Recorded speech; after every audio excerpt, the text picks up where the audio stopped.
अच्छी और मयारी तालीम हर बच्चे का बुनियादी हक है बेसिकली, तो ये हम समझते हैं और ये इसी कॉन्सेप्ट के तहत अपने स्कूलिंग सिस्टम्स को इनिशिएट भी करते हैं। बिल्कुल। अगर आपके पास स्कूलिंग का सेंस नहीं है, आपको प्रीवियस कोई एक्सपीरियंस नहीं है, तो आप सीखते सीखते कुछ अरसे के बाद तजुर्बात की नज़र होते होते कुछ अरसे के बाद या तो कामयाब हो जाते हैं या आप स्कूल बंद कर देते हैं। सही है। मैं आपसे ये जानना चाहूँगा कि वो कौन सी ऐसी चीज़ें होती हैं जो किसी स्कूल को नाकाम बनाती हैं या किसी स्कूल को कामयाब बनाती हैं? वो 80 गज के स्कूल भी देखें कि एक छोटी सी बिल्डिंग के अंदर जो वो 4 या 5 मंजिला उसके अंदर स्कूल वो चल रहे हैं। अब आप देखें कि वो क्या सर्विसेज दे पा रहे होंगे बच्चों को, क्या तालीम दे पा रहे होंगे। स्टूडेंट्स के लर्निंग आउटकम्स को ख्याल रखें, यानी उस चीज़ का हम जहन में रखें कि जो चीज़ें हम कराना चाहते हैं अपने सिस्टम के अंदर, क्या वो हमारे स्टूडेंट्स के लिए बेहतर है, बेनिफिशियल है। फिर सबसे इंपॉर्टेंटली बात यह कि पेरेंट्स के लिए एक एप्लीकेशन हमने डेवलप करवाई है जिसका बेसिकली मकसद है स्कूल में होने वाली बहुत सारी इस तरह की एक्टिविटीज़ जो कि स्टूडेंट्स से बिलोंग करती हैं। करिकुलम का कितना किरदार होता है एक स्कूल को कामयाब बनाने में?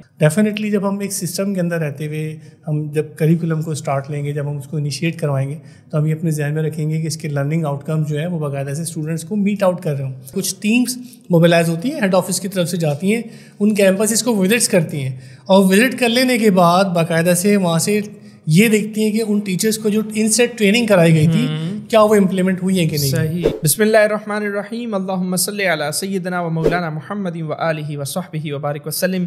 अस्सलामु अलैकुम व रहमतुल्लाहि व बरकातुहू। डायरेक्शन पॉडकास्ट हाफिज़ अहमद के साथ एक मरतबा फिर आपको खुशामदीद कहते हैं, एक नए मेहमान और एक नए मौजू के साथ। आज हमारे मेहमान कौन हैं, आए आपको उनकी तरफ लेकर चलते हैं। मौजू पर भी इंशाअल्लाह बात करेंगे, लेकिन पहले मेहमान की तरफ चलते हैं। तो जनाब अली अकबर फैजी भाई, अस्सलाम वालेकुम व रहमतुल्लाह। वालेकुम अस्सलाम जनाब अहमद भाई, बहुत बहुत शुक्रिया आपने मुझे दावत दी इस प्रोग्राम में आने के लिए। जनाब बहुत शुक्रिया।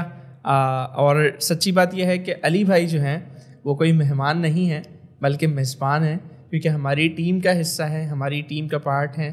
हम रोज़ाना एक साथ बैठते हैं, काम करते हैं और बड़ा अच्छा एक अली भाई से जो है वो गुफ्तगू का सिलसिला रहता है। तो सबसे पहले अली भाई, नाजरीन को हम टॉपिक भी बताएंगे, लेकिन सबसे पहले मैं चाहूँगा कि आप अपना तारुफ पेश करें। डायरेक्शन में माशाल्लाह आप एक अरसे से अपनी खिदमात सरअंजाम दे रहे हैं, तो डायरेक्शन में किस सतह का काम कर रहे हैं और ओवरऑल आपका जो इंट्रोडक्शन है, एजुकेशन बैकग्राउंड और फिर आपका एक्सपीरियंस, तो उन सारी चीज़ों के बारे में आप बताएं हमें। जी ज़रूर, बिल्कुल।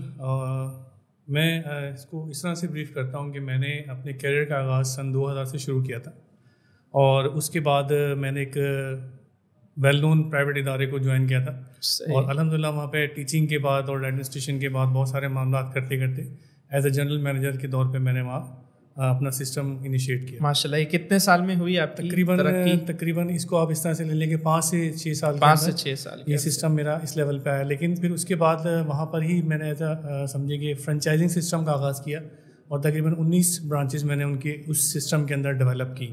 ज़बरदस्त। उस सिस्टम के बाद फिर मैंने अपना एक स्कूल इस्टेब्लिश किया और अल्हम्दुलिल्लाह स्कूल चलाता रहा बड़ा कामयाबी से। अच्छा, USAID के प्रोजेक्ट को मैंने जब ज्वाइन किया तो उसके अंदर मैंने अल्हम्दुलिल्लाह तकरीबन मोर देन 21 कैंपसेस को जो है as a project manager lead किया।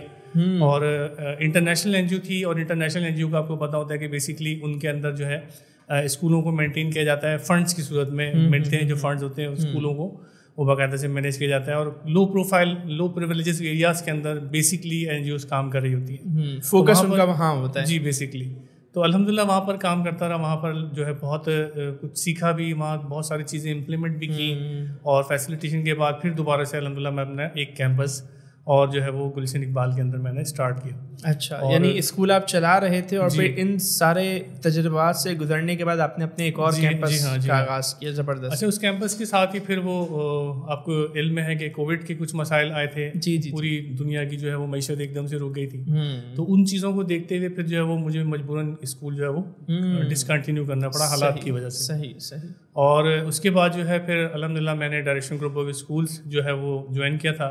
ये किस सन की बात है? डायरेक्शन आपने किस ईयर में ज्वाइन किया? मतलब आप इस तरह से ले लें कि 2019 से पहले मैं स्कूल को डिस्पोज ऑफ कर चुका था। सही है। और उसके बाद 2017 में साथ ही मतलब स्कूल भी मेरा चल रहा था, उस ड्यूरेशन में मैंने डायरेक्शन ग्रुप ऑफ स्कूल्स में जो है वॉलंटरी तौर पे कुछ सर्विसेज देनी शुरू की थी। सही। और कुछ टाइम देने के लिए जो है मतलब मैं आता था, लेकिन अल्हम्दुलिल्लाह मैंने देखा कि डायरेक्शन ग्रुप ऑफ स्कूल्स एक मुनज़्ज़म और ज़बरदस्त किस्म का सिस्टम है तो फिर मैंने जो है प्रोमिनेंट अंदाज से फुल फ्लैश सर्विसेज का यानी समझे तकरीबन सारा जो अपना एफर्ट्स थे वो डायरेक्शन ग्रुप ऑफ स्कूल्स के साथ देने शुरू किए। बहुत और ये 2017 के बाद से अल्हम्दुलिल्लाह मेरा जो है वो डायरेक्शन के साथ सफ़र का आगाज़ हुआ।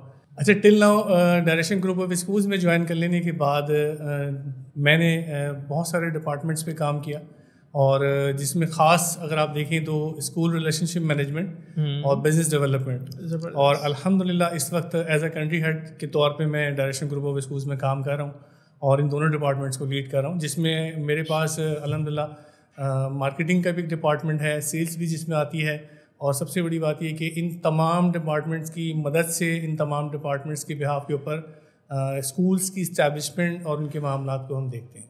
ज़बरदस्त। तो नाज़रीन, आप जैसा कि जानते हैं, आपसे पहले भी इस बारे में गुफ्तगू होती रही है कि डायरेक्शन स्कूलिंग सिस्टम जो है ये पाकिस्तान का first stem based Islamic schooling system है और बहुत तेज़ी से ग्रो कर रहा है अक्रॉस दी पाकिस्तान। इसकी 80+ ब्रांचेस हैं और डायरेक्शन की इतनी एक्सपेंशन के पीछे अली भाई जैसे लोगों का ही एक किरदार है। तो इसी वजह से हमने आज एक चेहरा अपनी टीम से आपके सामने जो है वो बिठाया है और आपसे मुतारफ़ करवाने की कोशिश की है। और अली भाई, आपने अपनी एजुकेशन के बारे में भी आप कुछ बताना चाहेंगे? जी बिल्कुल, मैं आपको इस तरह से बताऊंगा कि मैंने अपनी एजुकेशन में अल्हम्दुलिल्लाह मास्टर्स इंटरनेशनल रिलेशंस में कंप्लीट किया। सही। इसके अलावा मेरे पास माइक्रोसॉफ्ट सर्टिफाइड प्रोफेशनल की डिग्री है, यानी डेवलपमेंटल फेस के ऊपर भी मैंने काफ़ी काम किया है, इसको आप सॉफ्टवेयर डेवलपमेंट कह सकते हैं। और अगर आप और देखें तो डिप्लोमा इन कंप्यूटर साइंस और मल्टीपल कंप्यूटर के प्रोग्राम्स के ऊपर भी काम किया है। लेकिन एक्सपीरियंस के पॉइंट से आप देखें तो अल्हम्दुलिल्लाह स्कूलों के साथ मुस्तकिल वाबस्तगी की वजह से वो कहते हैं ना कि कंटिन्यू आप जब एक सिस्टम में काम करते हो तो आपके अंदर और निखार पैदा होना शुरू होता है। सही। और सबसे बड़ी बात यह कि इस तमाम सिस्टम को, उस तमाम सिनेरियो को एज अ शॉक के तौर पर अडॉप्ट किया, यानी एज अ चैलेंज के तौर पर अडॉप्ट किया। तो नई नई वेरिएशंस, नए नए लोगों से मिलना, नए लोगों से बात करना, उनको फ्रेंचाइज की तरफ राग़िब करना या उनको गाइडलाइन देना, उनको सपोर्ट करना, स्कूल के ऑपरेशंस के ऊपर बात करना, मल्टीपल ट्रेनिंग्स और तमाम चीज़ें जो है वो समझे कि मेरी अपनी एक एक्सपीरियंस इसमें आती हैं। सही। अच्छा अली भाई, यहाँ मैं आपके कैरियर पे भी बात हुई, आपकी एजुकेशन भी बात हुई, यहाँ मैं आपको थोड़ा एक पर्सनल एक क्वेश्चन आपसे करना चाहूँगा। वो ये कि आपने 2000 से अपने कैरियर का आगाज़ किया और मतलब आपने इंटरनेशनल लेवल की NGOs के साथ USAID के प्रोजेक्ट पे आपने काम किया और सारा आपका बैकग्राउंड भी उसी तरह का था, प्राइवेट ऑर्गेनाइजेशंस के साथ आपने काम किया। तो क्या वजह थी आखिर कि चले डायरेक्शन एक सिस्टम तो था जैसा आपने बताया, एक अच्छा उभरता हुआ, लेकिन एक मतलब कन्वेंशनल सिस्टम से एक इस्लामिक स्कूलिंग सिस्टम की तरफ आना, तो ये इसमें कोई चैलेंज था आपके लिए और ये आपके लिए कितना नया था और इस एक्सपीरियंस को आप कैसे देखते हैं? अहमद भाई, बहुत ज़बरदस्त आपने मेरी लाइफ का सवाल पूछ लिया कि टर्निंग पॉइंट जिसको कहते हैं ना कि वो लाइफ में टर्निंग पॉइंट आपका आया कैसे? बिल्कुल, एग्जैक्टली। तो बेसिकली मैंने एजुकेशन के सेगमेंट में तकरीबन हर तरह के फ्लेवर्स देखे हैं। जी बिल्कुल, यानी हमने नेशनल वगैरह, फिर USAID तक में हमने जब जाके वहाँ ट्रेनिंग्स ली, जो हमारे ट्रेनर्स थे तकरीबन वो मतलब फॉरेनर्स थे और उन फॉरेनर्स के साथ काम करते हमने बहुत कुछ सीखा। लेकिन जब अपने करिकुलम या अपने सिस्टम को मैंने ऑब्जर्व करना शुरू किया, अपने एजुकेशन सिस्टम को देखा, तो उसमें एक इम्पैक्ट जो मुझे नज़र आया वो impact direction group of Schools के सिस्टम में नज़र आया। यानी आप इस तरह से ले लें कि मैं डायरेक्टली USAID के प्रोजेक्ट के छोड़ने के कुछ अरसे के बाद डायरेक्शन ग्रुप ऑफ स्कूल्स को ज्वाइन किया। वजूहत ये थी कि जो चीज़ें थी वो बड़ी यूनिक थी, लाइक दैट कि हमारे यहाँ हमारे माशरे के अंदर जो है इस्लामिक एजुकेशन की तो बात की जाती है, लेकिन इस्लामिक एजुकेशन बेसिकली स्टूडेंट्स तक डिलीवर नहीं होती। लाइक दैट अगर हम अपने करिकुलम की, अपने सिस्टम की हम बात करें जो डायरेक्शन ग्रुप ऑफ स्कूल्स देता है, उस सिस्टम के अंदर कोशिश ही होती है कि हम अपने बच्चों को तरबिया के कॉन्सेप्ट्स दे सकें। अच्छा, तरबिया के कॉन्सेप्ट्स ऐसे कि अगर नॉर्मल एजुकेशन में, मॉडर्न एजुकेशन में किसी मैट्रिक के स्टूडेंट को या 6, 7, 8 के स्टूडेंट को पकड़ के आप पूछें कि नमाज और गुस्ल और वज़ू के फ़राइज़, they don't know about that कि वो क्या। बिल्कुल, एग्जैक्टली। इस तमाम चीज़ों को देखते हुए, इन तमाम चीज़ों को ऑब्जर्व करते हुए जब डायरेक्शन का करिकुलम मैंने पढ़ना शुरू किया या मैंने ऑब्जर्व किया या मैंने देखा, तो मुझे उसके अंदर बहुत कुछ चेंज नज़र आया। यानी स्टूडेंट के लिए इतना कुछ कि एक कंप्लीट प्रैक्टिसिंग मुस्लिम हम अपने बच्चों को बना सकते हैं। और जब आप ये देखते हैं कि अपने स्टूडेंट्स के अंदर ये चीज़ों को आप ट्रांसफॉर्म करते हैं, तो सबसे बड़ी बात ये होती है कि उसका रिजल्टेंट जो है डेफिनेटली एक प्रैक्टिसिंग मुस्लिम की सूरत में हमें नज़र आता है। तो ये बात थी। फिर उसके साथ साथ कुरान पाक की तालीम का एक पूरा मुनज़्ज़म system Direction group of Schools के पास मौजूद है। यानी हम कह सकते हैं कि हमारे बच्चे जो हैं वो प्ले ग्रुप नर्सरी से जो है माशाल्लाह से दीनी तालीम हासिल कर रहे हैं, कुरान पाक की तालीम हासिल कर रहे हैं। तो ये बड़ा एक इम्पैक्ट हमारे लिए, बड़ी पॉजिटिविटी है, बड़ी एक आपकी रूह को एक बड़ी तक़वियत देती है कि आप जिस सिस्टम का पार्ट है उसमें दीन की तालीम भी दी जा रही है। फिर इन दीनी तालीम के साथ साथ एक बहुत ज़बरदस्त सिस्टम जिसको हम कहते हैं स्टेम, यानी साइंस टेक्नोलॉजी इंजीनियरिंग और मैथ्स, यानी वो चीज़ जो कि बच्चे फर्स्ट ईयर सेकेंड ईयर कर लेने के बाद यूनिवर्सिटीज़ में जाके सीखते हैं, वो बच्चे हमारे क्लास 1 से यानी हमारे नर्सरी से वो बच्चों को चीज़ें सिखाई जा रही हैं। तो ये बहुत एक इम्पैक्ट है। और मैंने अल्हम्दुलिल्लाह बहुत सारे एजुकेशन सिस्टम्स को जितने भी इस वक्त मार्केट में कन्वेंशनल है स्टडी किया है, उनके साथ काम करने का तजुर्बा भी रहा है। लेकिन जो सिस्टम डायरेक्शन का मैंने ऑब्जर्व किया या मैंने देखा, तो आप आम अल्फाज में समझ लें कि मेरी डायरेक्शन के साथ होने की वजह ही यही है कि हमारा जो सिस्टम है, हमें लगता है कि हम अपने बच्चों को वो डिलीवर कर रहे हैं जो हम चाहते हैं, जो हमारा सिस्टम चाहता है, जो हमारा दीन हमें कहता है। माशाअल्लाह। सबसे बड़ी बात ये कि जब हम अपने स्कूलों के इंस्पेक्शंस पे जाते हैं, जब अपने स्कूलों को विज़िट करते हैं, तो उस विज़िट में हमें माशाल्लाह से बाकायदा से बच्चों की कुरान पाक पढ़ने की जो एक क्वालिटी है वो नज़र आती है, इम्पैक्ट नज़र आता है कि हाँ यार ये बच्चा जो पढ़ रहा है बड़े तलफ़्फ़ुज़ के साथ बहुत अच्छे अंदाज में डिलीवर कर रहा है। फिर उसके साथ साथ बच्चे जो है ना माशाल्लाह से अहादीस मुबारका सुनाते हैं। यानी हमारा एक कॉन्सेप्ट होता है कि हम पूरे सेशन के अंदर, पूरे साल के अंदर 40 अहादीस बच्चों के साथ उनको याद कराएं। लेकिन अल्हम्दुलिल्लाह कोशिश हमारे बच्चे और हमारे टीचर्स, हमारे स्कूल इस लेवल की करते हैं कि 40 तो खैर थोड़ी ज़्यादा हो जाती है उनके लेवल से, लेकिन कोशिश करके 35, 36, 37 तक माशाल्लाह मैंने बच्चों की अहादीस सुनी है।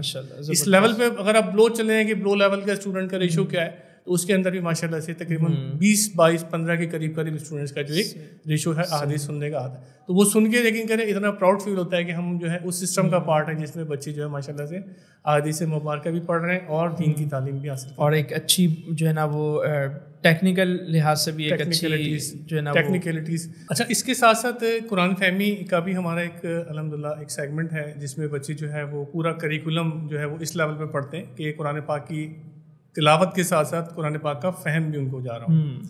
अच्छा, इस कुरान फहमी के साथ अगर हम थोड़ा सा आगे की तरफ चलें तो हमारे बच्चों के लिए जो एक जैसे स्टेम की मैंने बात की, स्टेम जो है बेसिकली आप इस तरह से समझ लें कि जब हमारे बच्चे क्लास 1 से स्टेम पढ़ना शुरू करते हैं तो उनके टेक्निकल स्किल्स इस लेवल पे चले जाते हैं कि बहुत सारी चीज़ें वो खुद से डेवलप करना शुरू करते हैं। ज़बरदस्त। तो ये एक बहुत इंपॉर्टेंट सेगमेंट है कि करिकुलम का होना, करिकुलम का चलना स्टूडेंट्स के लिहाज से, और उनका फिर अपनी लाइफ के साथ इसका कंपेयर करना। तो ये एक अल्हम्दुलिल्लाह एक प्रैक्टिसिंग मुस्लिम के साथ साथ एक टेक्निकल एक स्टूडेंट का डेवलप का कॉन्सेप्ट भी डेवलप होता है। सही, ज़बरदस्त। यानी अली भाई, जैसे आपने बताया कि आपने इंटरनेशनल लेवल की NGOs के साथ प्राइवेट सेक्टर में डिफरेंट एजुकेशनल इंस्टीट्यूट्स में और डिफरेंट एजुकेशनल प्रोजेक्ट्स पे, फिर USAID के साथ आपने काम किया और उसके बाद आपने डायरेक्शन स्कूलिंग सिस्टम की एक मजबूती देखी, एक निज़ाम की मजबूती देखी, और जिसे देखकर आप इसकी तरफ आए। लेकिन उसके साथ साथ कॉज भी आपने देखा कि कॉज कितना अच्छा है, कि कॉज ऐसा है कि इस्लामी कॉज है कि बच्चों को अहादीस पढ़ाई जा रही हैं, उनको तरबिया का प्रोग्राम दिया जा रहा है, कुरान फहमी से, कुरान से उनको जो है वो मुंसलिक किया जा रहा है। और ये यकीनन पाकिस्तान में बसने वाली अक्सरियत की ये ख्वाहिश है कि उनका बच्चा जहाँ एक अच्छी कन्वेंशनल एजुकेशन हासिल करे, जहाँ वो अच्छी इंजीनियरिंग की तालीम या मेडिकल की तालीम या और उससे रिलेटेड और भी IT की तालीम हासिल करे, वहीं वो एक अच्छा मुसलमान भी बने, वहीं उसे कुरान भी अच्छा पढ़ना आए। तो माशाल्लाह आप जो है वो एक कॉज के साथ भी जुड़े हुए, और यानी सिर्फ जॉब नहीं है बल्कि एक नेक मकसद भी है। तो दुआ गो है अल्लाह ताला आपको मज़ीद कामयाबी अता करें। अच्छा, माशाल्लाह अली भाई, आपका तारुफ हो गया आपके कैरियर पे और एजुकेशनल बैकग्राउंड पे भी हमने बात की, और डायरेक्शन आपने क्यों चुना इस सिस्टम को, इस पर भी हमने बात की। अब हम टॉपिक की तरफ आते हैं जिसका यकीनन नाजरीन भी इंतज़ार कर रहे होंगे कि आज हम किस मौजू पर बात करने लगे हैं, क्योंकि आप तो हमारी टीम ही का हिस्सा हैं। तो नाजरीन, जैसा आपने अली भाई के बारे में सुना कि माशाल्लाह इनका एजुकेशनल प्रोजेक्ट्स पे काम करने के हवाले से कोई 20 से 25 साल एक्सपोजर इनके पास है। तो आज जो हम इनसे बात करने लगे हैं वो इस पे बात करेंगे कि एक कामयाब स्कूल कैसा होता है, और एक स्कूल को कामयाब बनाने के कौन से राज हैं। और मैं आपको ये बताता चलूँ, अभी जब हम पॉडकास्ट से पहले जब डिस्कशन कर रहे थे तो अली भाई मुझे कहते हैं कि अहमद भाई, जब आप आज की हम पॉडकास्ट कर लेंगे तो आप जब यहाँ से उठेंगे तो आपके जहन में होगा कि मैं बस जाके स्कूल खोल लूँ।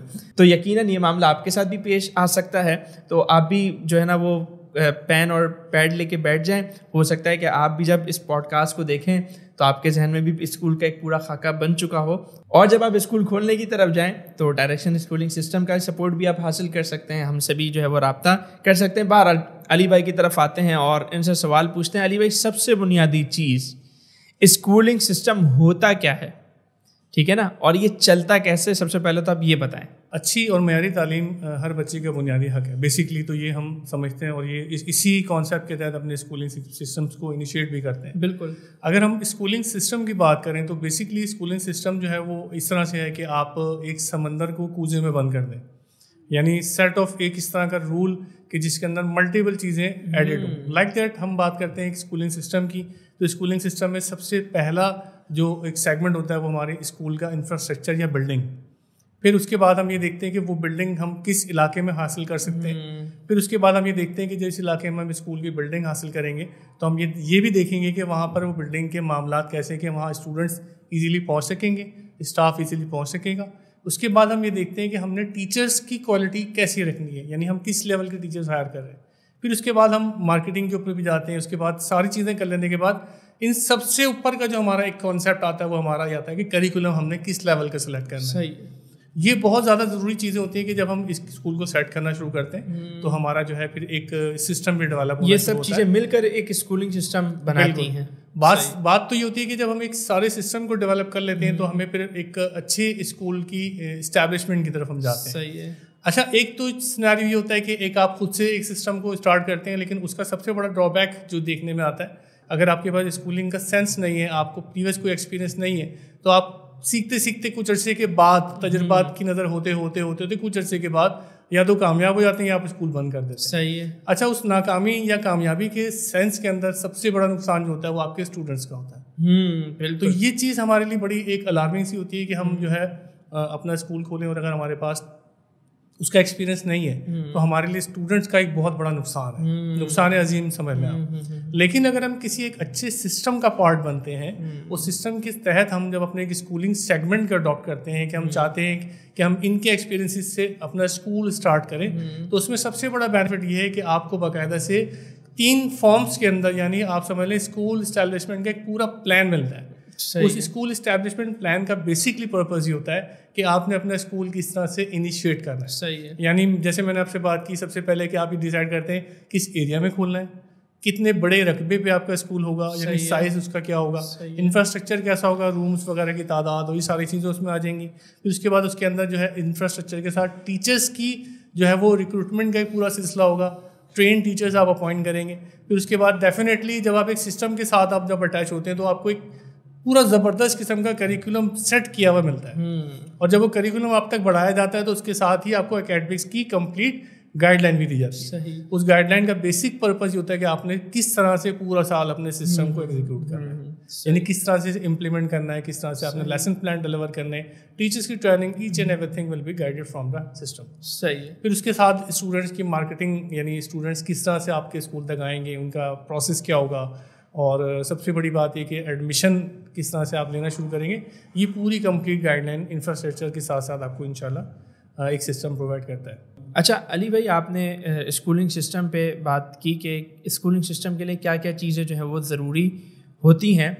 मैं आपसे ये जानना चाहूँगा कि वो कौन सी ऐसी चीज़ें होती हैं जो किसी स्कूल को नाकाम बनाती हैं या किसी स्कूल को कामयाब बनाती हैं, तो इस हवाले से थोड़ा सा बताएं नाज़रीन को। अहमद भाई, मैं कामयाबी से पहले ये चाहूँगा कि आपको ये बताऊँ कि स्कूलों की नाकामी के असबाब क्या हैं। सही है। क्योंकि हमें जब तक ये नहीं पता चलता कि हम कहाँ किस जगह जाके नाकाम हो रहे हैं, किन वजूहात की बिना पे हमें कामयाबी हासिल नहीं हो पा रही, तो इन चीज़ों को समझना और देखना बहुत ज़रूरी है। हाँ बिल्कुल, नाकामी को जानना जो है वो ज़रूरी है। एक अरबी का मुझे वो भी याद आ गया, एक कॉल जिसे हम कहते हैं, ठीक है ना, वो कहा जाता है कि अल अशियाउ तुरफ़ु बेअद्दादिहा, यानी जो चीज़ें होती है ना वो अपनी ज़िदों से अच्छी तरह पहचानी जाती हैं। यानी रात की पहचान अच्छी तरह उसी वक्त होगी जब आपके सामने दिन भी होगा, रोशनी की पहचान अच्छी तरह उसी होगी जब आपके सामने अंधेरा भी होगा। तो यकीनन कामयाबी की पहचान अच्छी तरह उसी वक्त होगी जब हमारे सामने नाकामी के भी असबाब जो है वो वाज़ आएंगे। तो बिल्कुल नाकामी के बारे में आप बताएं कि नाकाम कैसे होता है स्कूल। हाँ, ये हमारे लिए बहुत ज़रूरी है कि जब हम स्कूल को स्टार्ट करना चाहें तो हम ये बहुत ज़रूरी हमारे लिए होता है कि हम ऑब्जर्व करें कि हम किस इलाके में स्कूल खोल रहे हैं। सही है। और उस पॉइंट से ही सारी चीज़ों को हम डेवलप करें। ठीक है। अच्छा, अब आपका जो सवाल था वो ये था कि स्कूल की नाकामी के असबाब, यानी मैं इसको ऐसे ले लेता हूँ कि हम ऑलरेडी कोई स्कूल देख रहे हैं या हम किसी स्कूल को ऑब्जर्व कर रहे हैं और वो कामयाब नहीं हो पा रहा।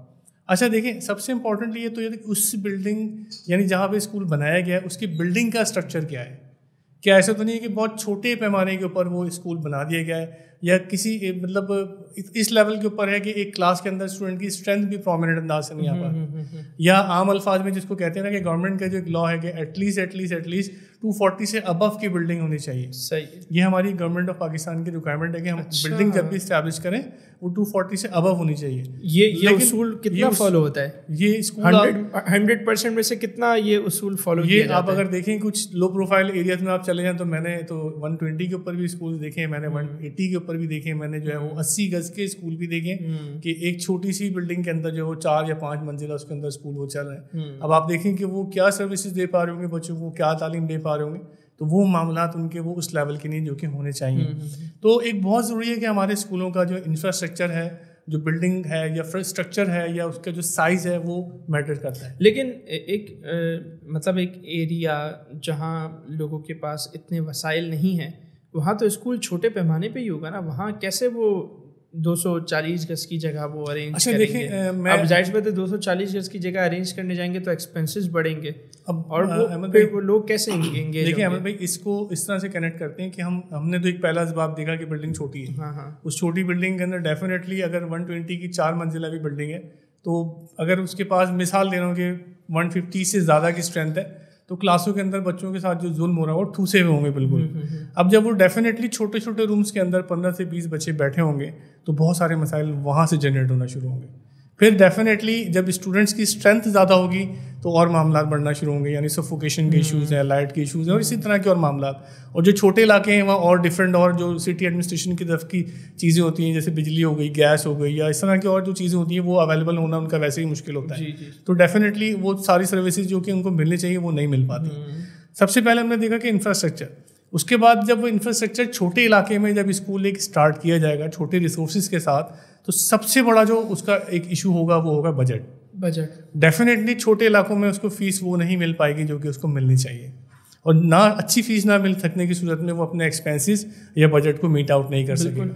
अब जब एक्सपेंसेस और बजट को मीट आउट नहीं कर सकेगा तो सबसे बड़ा ड्रॉबैक ये आएगा कि वो अच्छी टीचर्स को रिक्रूट नहीं कर पाएगा। तो अच्छी टीचर जब रिक्रूट नहीं होंगी तो आपको ये पता है कि जो टीचर्स आ रही होंगी या तो मैट्रिक पास होंगी या शायद अंडर मैट्रिक हों या ग्रेजुएट भी शायद ना हो, इंटरव्यू उन्होंने शायद इसी तरह से किया हो।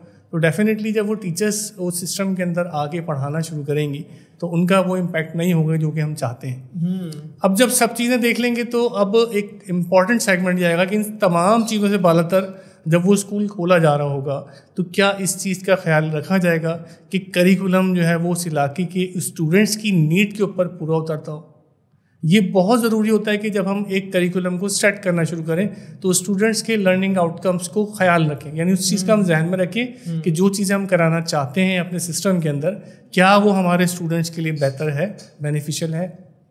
अगर वो इस लेवल का नहीं है करिकुलम जो कि स्टैंडर्ड के ऊपर आ रहा होगा तो डेफिनेटली हमें लर्निंग आउटकम्स नहीं मिलेंगे, हमें वो रिज़ल्ट नहीं मिलेगा जो कि हम एक्सपेक्ट कर रहे हैं, और वो समझे कि एक नाकाम स्कूल ही तस्वुर किया जाएगा।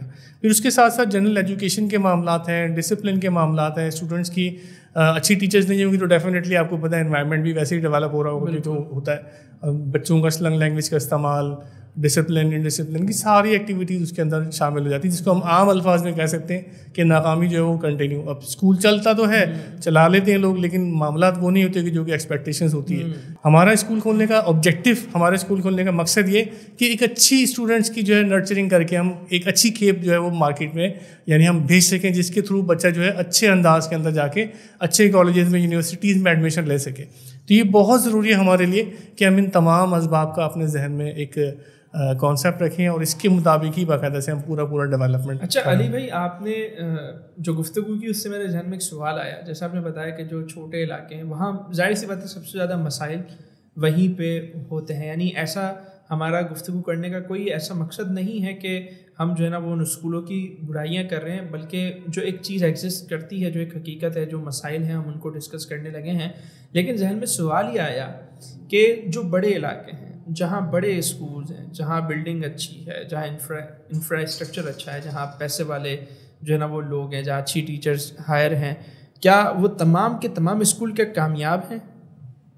देखिए बेसिकली मैंने आपसे एक बात की कि हमारे लिए बहुत ज़रूरी है कि उन स्कूलों को सबसे पहले तो ये ऑब्जर्व किया जाए कि उनके अवामिल जो वो दे रहे हैं, जो सर्विसेज ऑफर कर रहे हैं, वो क्या हैं। अच्छा, सबसे इम्पॉर्टेंट ये होता है कि अगर हम मिसाल के तौर पे एक एलीट क्लास की आपने बात की कि बड़ा अच्छा स्कूल है, बिल्डिंग भी अच्छी है, सब मामला अच्छे हैं, लेकिन उनकी नाकामी के असबाब क्या हैं। इट्स डिपेंड कि वो सर्विसेज कौन कौन सी ऑफर कर रहे हैं। माइट भी पॉसिबल है कि उनका करिकुलम बहुत अच्छा हो, स्ट्रॉन्ग हो, लेकिन टीचर्स इतने अच्छे ना हो, ट्रेंड टीचर ना हो। क्योंकि देखिए जो करिकुलम हम सेट कर लेते हैं, हम ज़बरदस्त किस्म का करिकुलम सेट कर लें, अगर उसको डिलीवर करने के लिए अच्छी तरीके से पढ़ाने के लिए हमारे पास ट्रेंड टीचर्स नहीं होंगे, डेफिनेटली हमें उसका एक नुकसान ज़रूर नज़र आएगा। दूसरी बात ये होती है कि हमारे यहाँ स्कूल खोल लेना बड़ी बात नहीं है, स्कूल को प्रॉपर तरीके से चलाना बहुत ज़रूरी है। जैसे मैंने आपसे बात की टीचर्स के हवाले से, हमारा टीचर्स को ट्रेन करना बहुत ज़रूरी है। सही। अगर हम अपने टीचर्स को ट्रेन नहीं करेंगे तो हमारे टीचर्स क्लास के अंदर जाके वो करिकुलम किस तरह डिलीवर करेंगे। अगर उनके पास ट्रेनिंग ही नहीं होगी, उनको पता ही नहीं होगा कि हमने क्लास में जाके इस तरह पढ़ाना है, तो डेफिनेटली उसके इम्पैक्ट्स हमें नज़र नहीं आएंगे। दूसरी बड़ी बात यह कि अच्छे इलाकों में, एलिट इलाकों के अंदर जब हम अपना स्कूल्स को इनिशिएट करते हैं, तो स्कूल्स खोल लेने के बाद जो एक इम्पैक्ट हमारे यहाँ सामने आता है, उन इलाकों के जो पेरेंट्स हैं माशाल्लाह बड़े एक्टिव होते हैं, अपने बच्चों के एजुकेशन के हवाले से बड़े वरीड होते हैं। तो उनकी वरीडनेस जो होती है वो यही होती है कि हमारे बच्चे की अच्छी तालीम हमें हासिल हो सके। और अच्छी तालीम का सिलसिला वही होता है कि करिकुलम और डेफिनेटली टीचर्स का ट्रेनिंग होना। तो वो डिलीवर जब करते हैं तो अल्हम्दुलिल्लाह उसके बड़े पॉजिटिव इम्पैक्ट्स नज़र आते हैं। इसके अलावा एक इम्पॉर्टेंट सेगमेंट जो स्कूल को मतलब चलाने के लिए, कामयाबी से चलाने के लिए देखते हैं, वही होता है कि स्टूडेंट्स की स्ट्रेंथ। अगर स्कूल के अंदर स्टूडेंट्स की स्ट्रेंथ अच्छी है तो डेफिनेटली हमारे जो स्कूल के रेवेन्यूज़ हैं वो बढ़ते हैं, और रेवेन्यूज़ बढ़ते हैं तो हमारा स्कूल की जो एक्सपेंडिचर्स हैं उनको कवर करने में आसानी है। यानी आप इस तरह से ले लें कि आप अच्छा टीचर उसी वक्त रिक्रूट कर सकते हैं जब आपके पास अच्छा फाइनेंस पीछे से आ रहा हो। और इनकम को बढ़ाने के लिए, इनकम को अच्छी तरीके से जनरेट करने के लिए बहुत ज़रूरी है कि स्टूडेंट्स की स्ट्रेंथ को हम कैटर करना शुरू करें। अच्छा, आपने जो है वो बड़े तफसील से और बड़े अच्छे अंदाज में जो है वो स्कूल की नाकामियों के असबाब बयान किए, और एक कामयाब स्कूल कौन सा होता है उसकी तरफ भी आपने इशारा किया। तो डायरेक्शन का जो सिस्टम है, डायरेक्शन ग्रुप ऑफ स्कूल्स हैं, इनका जो सिस्टम है ये कैसे मुनफरिद है और कैसे कामयाब है, और ये एक अच्छा निज़ाम कैसे लोगों को प्रोवाइड कर रहा है, इसके बारे में बताएं। अहमद भाई, बहुत ज़बरदस्त सवाल आपने किया, और ये समझ लें कि ये जो मैंने भी नाकामी के असबाब बताएं शायद ये थोड़ा सा लोगों के लिए हॉरेबल हो, लेकिन ये फैक्ट है। और इन तमाम असबाब को ऑब्जर्व कर लेने के बाद अल्हम्दुलिल्लाह डायरेक्शन ग्रुप ऑफ स्कूल्स ने एक इस तरह का सिस्टम डेवलप किया है कि हमारे यहाँ अगर कोई एक ख्वाहिशमंद आदमी आता है या कोई पर्सन आता है कि जनाब मैं स्कूल खोलना चाह रहा हूँ, तो उसको हम फर्स्ट डे से गाइड करना शुरू करते हैं कि स्कूल खोलने के तरीका क्या है, प्रोसेस क्या है, उसके प्रोसीजर्स क्या है। लाइक दैट सबसे पहले हम उसको ये गाइड करते हैं जनाब कि आपने किस इलाके में स्कूल खोलना है। सही। मतलब आपकी जो स्कूल इस्टेब्लिशमेंट का एरिया कौन सा है। ठीक है। उसके बाद उस एरिया के अंदर स्पेसिफिकली हम बाकायदा से उसको गाइड करते हैं कि उसने कौन सी बिल्डिंग जो है वो सेलेक्ट करनी है। यानी उस बिल्डिंग के स्टैंडर्ड्स जो है वो हमने डिसाइड किए हैं कि हमें उसको ये बताना होता है कि आपने इस साइज़ की अगर बिल्डिंग लेनी है या इस लेवल का स्कूल स्टार्ट करना है तो फिर उसका बिल्डिंग का नेचर क्या होगा। अच्छा, बिफोर दैट एक और सवाल जो अमूमन हम फ्रेंचाइजीज से पूछते हैं, अपने जो आने वाले स्कूल खोलने के लिए लोग होते हैं, वो हम ये पूछते हैं कि उनका स्कूल का लेवल क्या होगा। लाइक दैट वो अगर कहते हैं कि प्री प्राइमरी स्कूल खोलना चाह रहा हूँ मैं, या प्राइमरी लेवल पे मैं स्कूल खोलना चाह रहा हूँ, या मैं सेकेंडरी लेवल तक जाना चाह रहा हूँ, तो डेफिनेटली उस हिसाब से ही बिल्डिंग्स को बाइफ्रिकेट करके बताया जाता है। यानी प्री प्राइमरी को अमूमन प्ले ग्रुप, नर्सरी, केजी के हिसाब से डेरिवेट करते हैं हम। इसी तरह से अगर हम प्राइमरी की बात करते हैं तो play group, nursery, KG 1, 2, 3, 4, 5 primary level होता है, और उसके बाद 6 से बियॉन्ड मैट्रिक तक का जो हमारा है वो कॉम्प्रिहेंसिव लेवल या सेकेंडरी लेवल कहलाता है। तो ये इस हिसाब से ही बिल्डिंग्स की सिलेक्शंस के मामला बनते हैं। अच्छा अली भाई, यहाँ मैं आपको डिस्टर्ब करूँगा थोड़ा सा और पूछना ये चाहूँगा कि एक ज़माना था, और हम ये सुनते भी हैं कि बरगद के पेड़ के नीचे तालीम का सिलसिला होता था, और अब जब से हमारी गुफ्तगू शुरू हुई है तो आपने बुनियादी नुक्ता यही बताया कि इंफ्रास्ट्रक्चर बहुत ज़रूरी है, बिल्डिंग बहुत ज़रूरी है।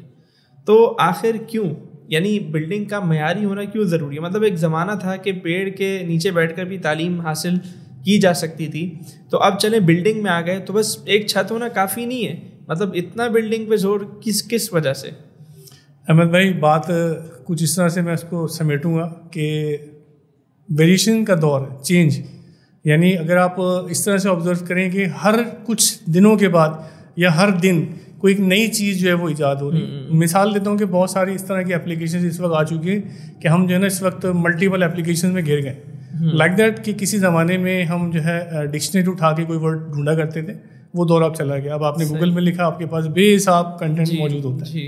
तो उस पॉइंट से अगर आप देखें तो इस वक्त की जो नीड है ना, बेसिक नीड है, वो एक लैविशनेस की तरफ लोग जा रहे हैं और चाहते हैं कि बहुत सहल तरीके से और अच्छे इन्वायरमेंट के अंदर जो है मतलब स्पेसिफिकली पेरेंट्स की ये ख्वाहिश है कि अच्छे तरीके से सहल इन्वायरमेंट में उनके बच्चे को एजुकेशन प्रोवाइड की जाए। सही। दूसरी बात ये है कि एक कंपटीशन का दौर है कि अगर अब भी अगर हम बरगद के दरख्त के नीचे जाएंगे तो इट इज़ पॉसिबल कि बहुत सारी चीज़ें हम मिस कर जाएं।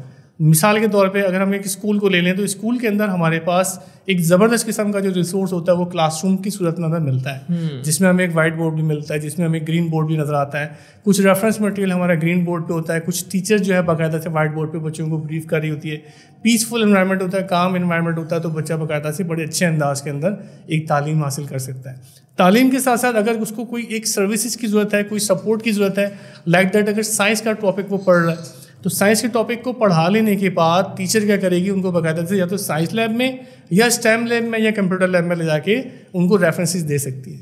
यानी हम अपने बच्चों को, अपने स्टूडेंट्स को हर वो तालीम ऑफ़र कर सकते हैं जो कि एक नई जनरेशन के लिए नीडेड है। बहुत तो ये रेफरेंसेस हमारे इस वजह से ज़रूरी हैं, और जो मैं आपको भी डायरेक्शन ग्रुप ऑफ स्कूल्स के हवाले से बताना चाह रहा था, बिल्कुल आप बता रहे थे, आप कंटिन्यू कीजिए प्लीज। उसका बेसिकली कनेक्शन भी यही है कि हम जो ये सारी चीज़ें सारी अफोर्ड करते हैं कि जो हम एक बड़ी बिल्डिंग की बात आपसे मैं जो कंटिन्यू कर रहा हूँ उसकी वजूहात क्या है। उसकी वजूहात बेसिकली यही है कि हमारा इंफ्रास्ट्रक्चर जब बड़ा होगा तो हमारे क्लासरूम सेपरेट होंगे, हमारा प्रिंसिपल ऑफिस सेपरेट होगा, रिसेप्शन एरिया अलग होगा, डायरेक्टर रूम अलग होगा, और उसके साथ साथ क्लासरूम्स के साथ साथ जो सर्विसेज अटैच होती हैं, जिसमें हमारा स्टेम की लैब है, जिसमें हमारी साइंस की लैब है, जिसमें हमारी कंप्यूटर की लैब है, जिसमें हमारे यहाँ जो छोटे बच्चे प्ले ग्रुप नर्सरी केजी के जो होते हैं उनके लिए हमारी जो एक एक्टिविटी रूम है वो सेपरेट है। इसी तरह से कुरान की जो तालीम है उसके लिए डिजिटल रिसोर्सेज एक अलग बिल्कुल सेपरेट अंदाज से। तो डेफिनेटली इतने सारे रूम्स हमें रिक्वायर्ड होंगे तो हम एक अच्छा इंफ्रास्ट्रक्चर दे सकेंगे। जब ये सर्विसेज आप ऑफर करेंगे तो डेफिनेटली आपके पेरेंट्स आपसे मुतमईन होंगे, और मुतमईन होंगे तो फिर आपकी जो है ना एक स्कूल की अट्रैक्शन बढ़ेगी। ये मिल जाता है आराम से, इतना अच्छा इंफ्रास्ट्रक्चर बनाया। देखिए निकले तो मेहनत तो करनी पड़ती है। डायरेक्शन ग्रुप ऑफ स्कूल अल्हम्दुलिल्लाह अपने यानी समझ लें कि स्कूल की बिल्डिंग सिलेक्शन से लेके स्कूल की 100% इस्टेब्लिशमेंट तक अपने फ्रेंचाइजी के साथ होता है। सही है। यानी मैं आपको स्टेप्स बनवा देता हूँ कि हमने सबसे पहले तो एरिया एलोकेट किया, ठीक है, उसके बाद बिल्डिंग फाइनलाइज की, बिल्डिंग फाइनलाइज करने के बाद उसका इंफ्रास्ट्रक्चर सेट कैसे होगा, यानी लाइन प्लान हम बताते हैं। लाइन प्लान से मुराद होता है कि जनाब आपने अपने स्कूल के अंदर किस रूम में क्या बनाना है। अच्छा, क्योंकि ये बहुत ज़रूरी होता है कि हर रूम को सेट किया जाए उसके साइज के हिसाब से, फिर उसके अंदर कौन कौन से इक्विपमेंट्स लगेंगे, किस तरह से बच्चे उस इक्विपमेंट्स को यूटिलाइज करेंगे, एक्टिविटी रूम कौन से होंगे, साइंस लैब्स कौन से होंगे, play group nursery KG 1 2 3 classes को हम कैसे सेट करेंगे, that will be guided from our establishment department. तो ये जब पूरी चीज़ें उनको मिल जाती हैं फिर उसके बाद हम उनके साथ स्टाफ की रिक्रूटमेंट में शामिल होते हैं। स्टाफ रिक्रूटमेंट से मुराद ये होता है कि हम बाकायदा से इनके साथ ये सेट कर सकें कि जनाब आपने किस टीचर को किस वक्त कैसे अपॉइंट करना है। फिर उसके साथ साथ एक इम्पॉर्टेंट चीज़ ये होती है कि हम ये सारी चीज़ें कर लेने के बाद उस कैंपस के डायरेक्टर के साथ ये उसको गाइड करते हैं कि आपने अपने स्कूल की फ़ीस कैसे रखनी है और क्या रखनी है। तो ये बहुत ज़रूरी होता है कि हम उसको सेट करें इस अपने सिस्टम के अंदर।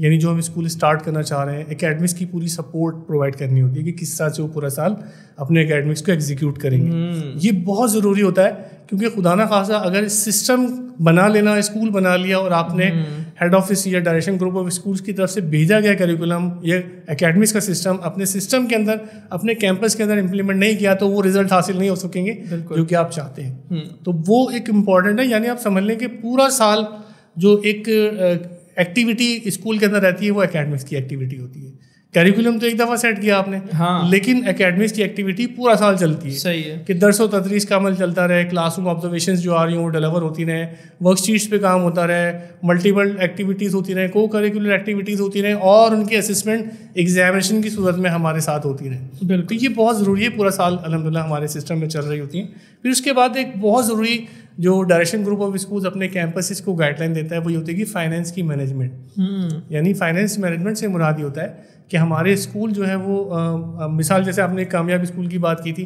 फिर आपने कहा कि बड़ा स्कूल अगर चला लिया हमने और खुदा ना खासा वो फाइनेंस उसके प्रोमिनेंट नहीं है, अच्छे तरीके से मैनेज नहीं किए गए, तो डेफिनेटली हमें वो पॉजिटिविटीज़ नहीं मिल पाएंगी जो हम चाह रहे हैं। सही। अगर अच्छे फाइनेंस होंगे तो अच्छे रेवेन्यू जनरेट होंगे, तो आप सारे एक्सपेंसेस भी अपने कवर कर रहे होंगे। उसी चीज़ को मैनेज करने के लिए बाकायदा से डायरेक्शन ग्रुप ऑफ स्कूल्स एक बड़ा ज़बरदस्त किस्म का सॉफ्टवेयर देता है जो कि स्टूडेंट्स की 100% यानी असिस्मेंट के साथ साथ एक पूरा ERP डेवलप है। यानी आप इसको इस तरह से ले लें कि स्टूडेंट के साथ साथ स्कूल के जितने भी मैनेजमेंट टास्क हैं वो सारे के सारे उस सॉफ्टवेयर के अंदर कवर्ड हो रहे हैं। और सबसे बढ़कर ये कि स्टूडेंट्स के साथ साथ पेरेंट्स के फैसिलिटेशन के लिए भी उस सॉफ्टवेयर के अंदर बहुत कुछ है। सही है। यानी आम अल्फाज में आप इस तरह से ले लें कि एक कंप्लीट सिस्टम उठा के हमने सॉफ्टवेयर के अंदर रख दिया, उसके अंदर बच्चों के असाइनमेंट्स भी जा रहे हैं, उसके अंदर बच्चों की टाइम टेबलिंग भी जा रही है, उसमें बच्चों की अटेंडेंस भी जा रही है, उसके अंदर बच्चों की मार्क्स भी जा रहे हैं, उसके अंदर बच्चों की एक्टिविटीज़ भी पेरेंट्स तक पहुँच रही है। अली भाई, मेरी नॉलेज के मुताबिक सॉफ्टवेयर्स तो और भी स्कूल्स ने प्रोवाइड किए हुए हैं, तो आपके और उनके सॉफ्टवेयर में क्या मतलब फ़र्क है? देखिए, सॉफ्टवेयर तो बेसिकली हर स्कूल में मौजूद होता है, और इस वक्त तो टेक्नोलॉजी का दौर है, तो माशाल्लाह बहुत सारे चीज़ें आपको ऐसी भी मिलती हैं जो फ्री ऑफ कॉस्ट भी ऑफर हो रही होती हैं। डायरेक्शन ग्रुप ऑफ स्कूल्स ने अल्हम्दुलिल्लाह एक इस तरह का सॉफ्टवेयर डेवलप करवाया अपनी नीड के मुताबिक, जो कि एक स्कूल के अंदर होने वाले तमाम ऑपरेशंस को कवर्ड कर ले। मिसाल के तौर पे सबसे इम्पॉर्टेंट स्कूल की एकेडमिक्स, हमने कोशिश करके एक इस तरह का सिस्टम डेवलप किया है कि तमाम का तमाम लेसन प्लानिंग का सिस्टम रिसोर्स सेंटर की सूरत में हमारे सॉफ्टवेयर में मौजूद है। रेफरेंस मैनुअल्स की सूरत में बहुत सारी बुक्स पॉलिसीज़ हमारी सॉफ्टवेयर पे मौजूद हैं। वीडियो ट्यूटोरियल्स की सूरत में हमारे पास बहुत सारा कंटेंट हमारे रिसोर्स सेंटर पे मौजूद है। ये वो कंटेंट है, ये वो तरीक़ेकार है, ये वो चीज़ें हैं जो कि हमारे पास हमारे सॉफ्टवेयर पे स्कूल की फैसिलिटेशन के लिए मौजूद है। सही। फिर अगर हम स्टूडेंट्स की इंफॉर्मेशन सिस्टम पे आते हैं तो स्टूडेंट का कंप्लीट रिकॉर्ड हमारे सॉफ्टवेयर के थ्रू मैनेज किया जा सकता है, जिसके थ्रू हम अपने स्टूडेंट्स की ऑनलाइन फ़ी कलेक्शन यानी 24 आवर में 24 घंटे के अंदर बहुत सारे पेमेंट चैनल्स के थ्रू, बहुत सारी एप्लीकेशंस के थ्रू फ़ीस कलेक्ट कर सकते हैं। यानी एक बड़ा ज़बरदस्त किस्म का निज़ाम है कि अगर आप पहली तारीख से 10 तारीख तक अपने स्कूल्स के अंदर फ़ीस कलेक्शन का सिस्टम लगाते हैं तो उस सिस्टम की बिहाफ के ऊपर स्कूल मैनेजमेंट 24 आवर में किसी भी वक्त फ़ीस कलेक्ट कर सकती है। अब ये एक सवाल इस तरह का बनता है कि यार नॉर्मली जो है स्कूल ऑफिस या बैंक्स की टाइमिंग जो है वो 9 से 5 बजे तक की होती है, हाँ। लेकिन उसके बाद बहुत सारे प्राइवेट चैनल्स हैं, ATMs हैं, TCS वगैरह, इसके थ्रू हम कलेक्शंस कर सकते हैं। इसका बेनिफिट ये होता है कि पेरेंट्स के पास जो सिली रीजन होता है ना कि वो बंद था, ये खुला था, वो ख़त्म हो जाता है, तो पेमेंट कलेक्शन का प्रोसेस हो जाता है। फिर सबसे इंपॉर्टेंटली बात ये कि पेरेंट्स के लिए एक एप्लीकेशन हमने डेवलप करवाई है जिसका बेसिकली मकसद है स्कूल में होने वाली बहुत सारी इस तरह की एक्टिविटीज़ जो कि स्टूडेंट्स से बिलोंग करती हैं, लाइक दैट उनकी अटेंडेंस, लाइक दैट उनकी असिस्मेंट, लाइक दैट उनकी टाइम टेबलिंग, लाइक दैट उनकी शेड्यूलिंग, लाइक दैट उनकी कोई नोटिफिकेशन वगैरह हो, या उनके रिजल्ट्स हो, या उनकी एक्टिविटीज़ की वीडियोस या पिक्चर्स ही क्यों ना हो, वो हमारे सॉफ्टवेयर के थ्रू पेरेंट्स तक पहुंचती है। दूसरी बड़ी बात यह कि अल्हम्दुलिल्लाह हमारा लाइव सेशंस का जो सिलसिला होता है स्कूल्स में दर्स व तदरीस का, वो अल्हम्दुलिल्लाह सेगमेंट भी हमारा इस सॉफ्टवेयर के थ्रू पॉसिबल है। तो कोशिश हमने अल्हम्दुलिल्लाह, देखिए मार्केट से बनाया हमने सॉफ्टवेयर नहीं लिया, अल्हम्दुलिल्लाह हमने अपनी नीड के मुताबिक कस्टमाइजेशन किए, और उस कस्टमाइजेशन का अल्हम्दुलिल्लाह रिजल्ट भी हमें मिल रहा है कि हम जो है बाकायदा से इसको कैंपसेस में इम्प्लीमेंट कर रहे हैं, और एक बड़ा ज़बरदस्त किस्म का फ़ी कलेक्शन का जो निज़ाम है वो कैंपसेस के लिए बड़ा मरबूत हुआ है। और मतलब एक सर्टेन टाइम तक, पहली से 10 तक या पहली से 12 तक या पहली से 8 तारीख तक maximum number of fee collection campuses में हो जाती है।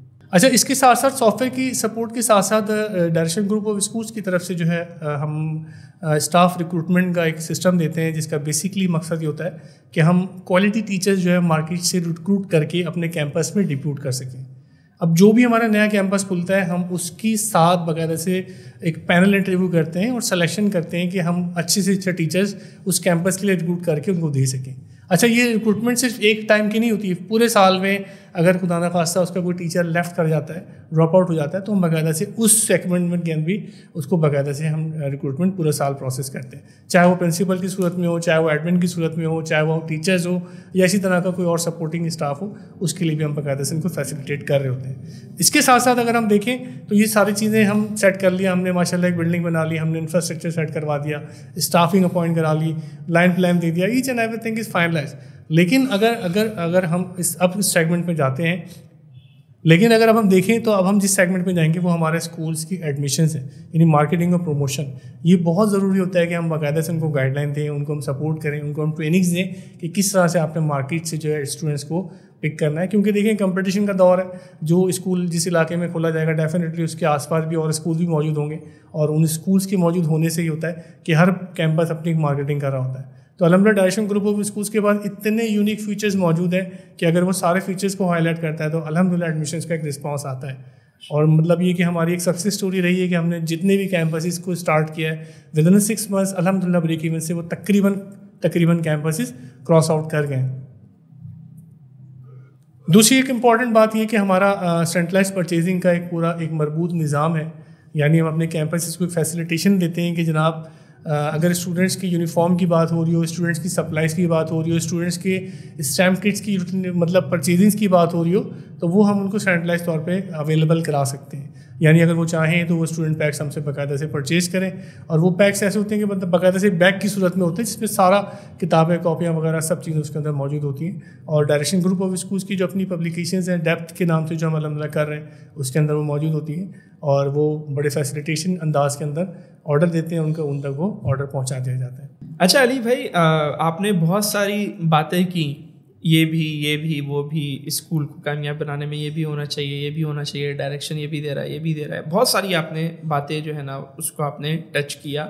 मैं चाहता हूँ अब हम इसको थोड़ा सा खोलें, थोड़ा सा एलैबोरेट करें। सबसे पहले मैं आपसे ये जानना चाहूँगा कि करिकुलम का कितना किरदार होता है एक स्कूल को कामयाब बनाने में, और करिकुलम होना किस तरह का चाहिए, ये ज़रा बताएं। देखिए करिकुलम इस तरह से ले लें कि स्कूल की कामयाबी की पहली सीढ़ी है। अच्छा, यानी अगर आपके स्कूल का करिकुलम स्ट्रॉन्ग होगा, अच्छा होगा, और इस लेवल का होगा कि जिससे स्टूडेंट्स के लर्निंग आउटकम्स निकल रहे हैं, सही है, तो डेफिनेटली वो कामयाबी की तरफ जाएगा। ठीक है। इसकी मिसाल ऐसे ले लें कि करिकुलम के इम्पैक्ट्स फौरी नज़र नहीं आते। जैसे मिसाल के तौर पे हमने स्कूल खोला, बोर्ड लगाया, मार्केटिंग शुरू कर दी, एडमिशन आना शुरू हो गई, ये इम्पैक्ट फौरी आ रहे हैं। डेफिनेटली जब हम करिकुलम स्कूल में जाके इम्प्लीमेंट करके पढ़ाना शुरू करते हैं तब हमें उसके इम्पैक्ट्स नज़र आना शुरू होते हैं। सही। तो ये बहुत ज़रूरी है कि हम जो भी करिकुलम सेट करें उसको बाकायदा से हम स्टूडेंट्स लर्निंग आउटकम्स का बहुत ख्याल रखें, और उसके साथ साथ हम बाकायदा से जो है वो ये देखें कि हम जिस करिकुलम को अडॉप्ट कर रहे हैं वो बाकायदा से स्कूल के स्टूडेंट्स के लिए किस हद तक फिजिबल होगा। ये बहुत ज़रूरी है कि अगर हम इन चीज़ों का ख्याल नहीं रखेंगे, जैसे मैंने शुरू में बात की थी कि छोटे लेवल के स्कूल हैं तो वहाँ इन चीज़ों का ख्याल नहीं रखा जाता। डेफिनेटली जब हम एक सिस्टम के अंदर रहते हुए हम जब करिकुलम को स्टार्ट लेंगे, जब हम उसको इनिशिएट करवाएंगे, तो हम ये अपने जहन में रखेंगे कि इसके लर्निंग आउटकम जो है वो बाकायदा से स्टूडेंट्स को मीट आउट कर रहे हों, उनके लिए ईजीनेस तरीके से आसानी से इम्बैट कर सकें, उसको समझ सकें, उसको अंडरस्टैंड कर सकें। यानी करिकुलम की नीड एक स्कूल की स्टार्टिंग में बहुत अहमियत की हामिल है। अगर हमारा करिकुलम स्ट्रॉन्ग है तो डेफिनेटली हमारे पास कुछ अरसे के बाद एडमिशन का फ्लो बहुत अच्छा आएगा, और जब हम फर्स्ट क्रीम को हम निकालेंगे तो डेफिनेटली वो पॉजिटिविटीज़ ही प्रमोट होंगे कि हाँ यार इस स्कूल की तालीम अच्छी है। बिल्कुल बिल्कुल। तो ये होना किस तरह का चाहिए, ये भी थोड़ा बताएं ना, किस तरह का होना चाहिए। देखिए हम जब करिकुलम की बात करते हैं तो डेफिनेटली मैं अपने डिपार्टमेंट की बात करूँगा, और डायरेक्शन ग्रुप ऑफ स्कूल्स के हवाले से जो हमने करिकुलम सेट किया उसमें हमने कोशिश ये की कि बच्चों की learning outcomes Islamic moral values के तहत आ रहे हो। यानी इस्लामिक मोरल वैल्यूज़ के साथ साथ वो चीज़ें भी हमने उसमें ऐड की जो कि स्टेम की इंटीग्रेशन की सपोर्ट के साथ हो। यानी हमारे स्टूडेंट्स जो हमारे स्कूल से पढ़ के निकल रहे हो कहीं पर भी वो खुदा ना खास्ता फेलियर्स की तरफ ना जाए, यानी हमारा करिकुलम कहीं बड़ी फ्लॉ की तरफ ना जा रहा हो। तो ये बेसिकली हमारी नीड्स है। और अगर हम इसको थोड़ा सा डेप्थ में देखें तो हमारा जो प्राइम डेवलपमेंट के पॉइंट्स आप देखें, हमारा बाकायदा से एक डेवलपमेंट डेप्थ के नाम से हमने पब्लिकेशन का भी एक इनिशिएट किया है, आगाज़ किया है, और उस डेप्थ के अंदर अल्हम्दुलिल्लाह हमारी जो है वो R&D टीम जो है बैठ के काम कर रही है। और इस टीम का बेसिकली जो ऑब्जेक्टिव है, वो मोटिव है, वो यही है कि बाकायदा से एक इस तरह की बुक्स को डेवलप किया जा सके कि हमारी ECE की जो पूरी एक क्लासरूम की जो सेगमेंट है वो कंप्लीट हमारे पास से डेवलप होके निकल सके।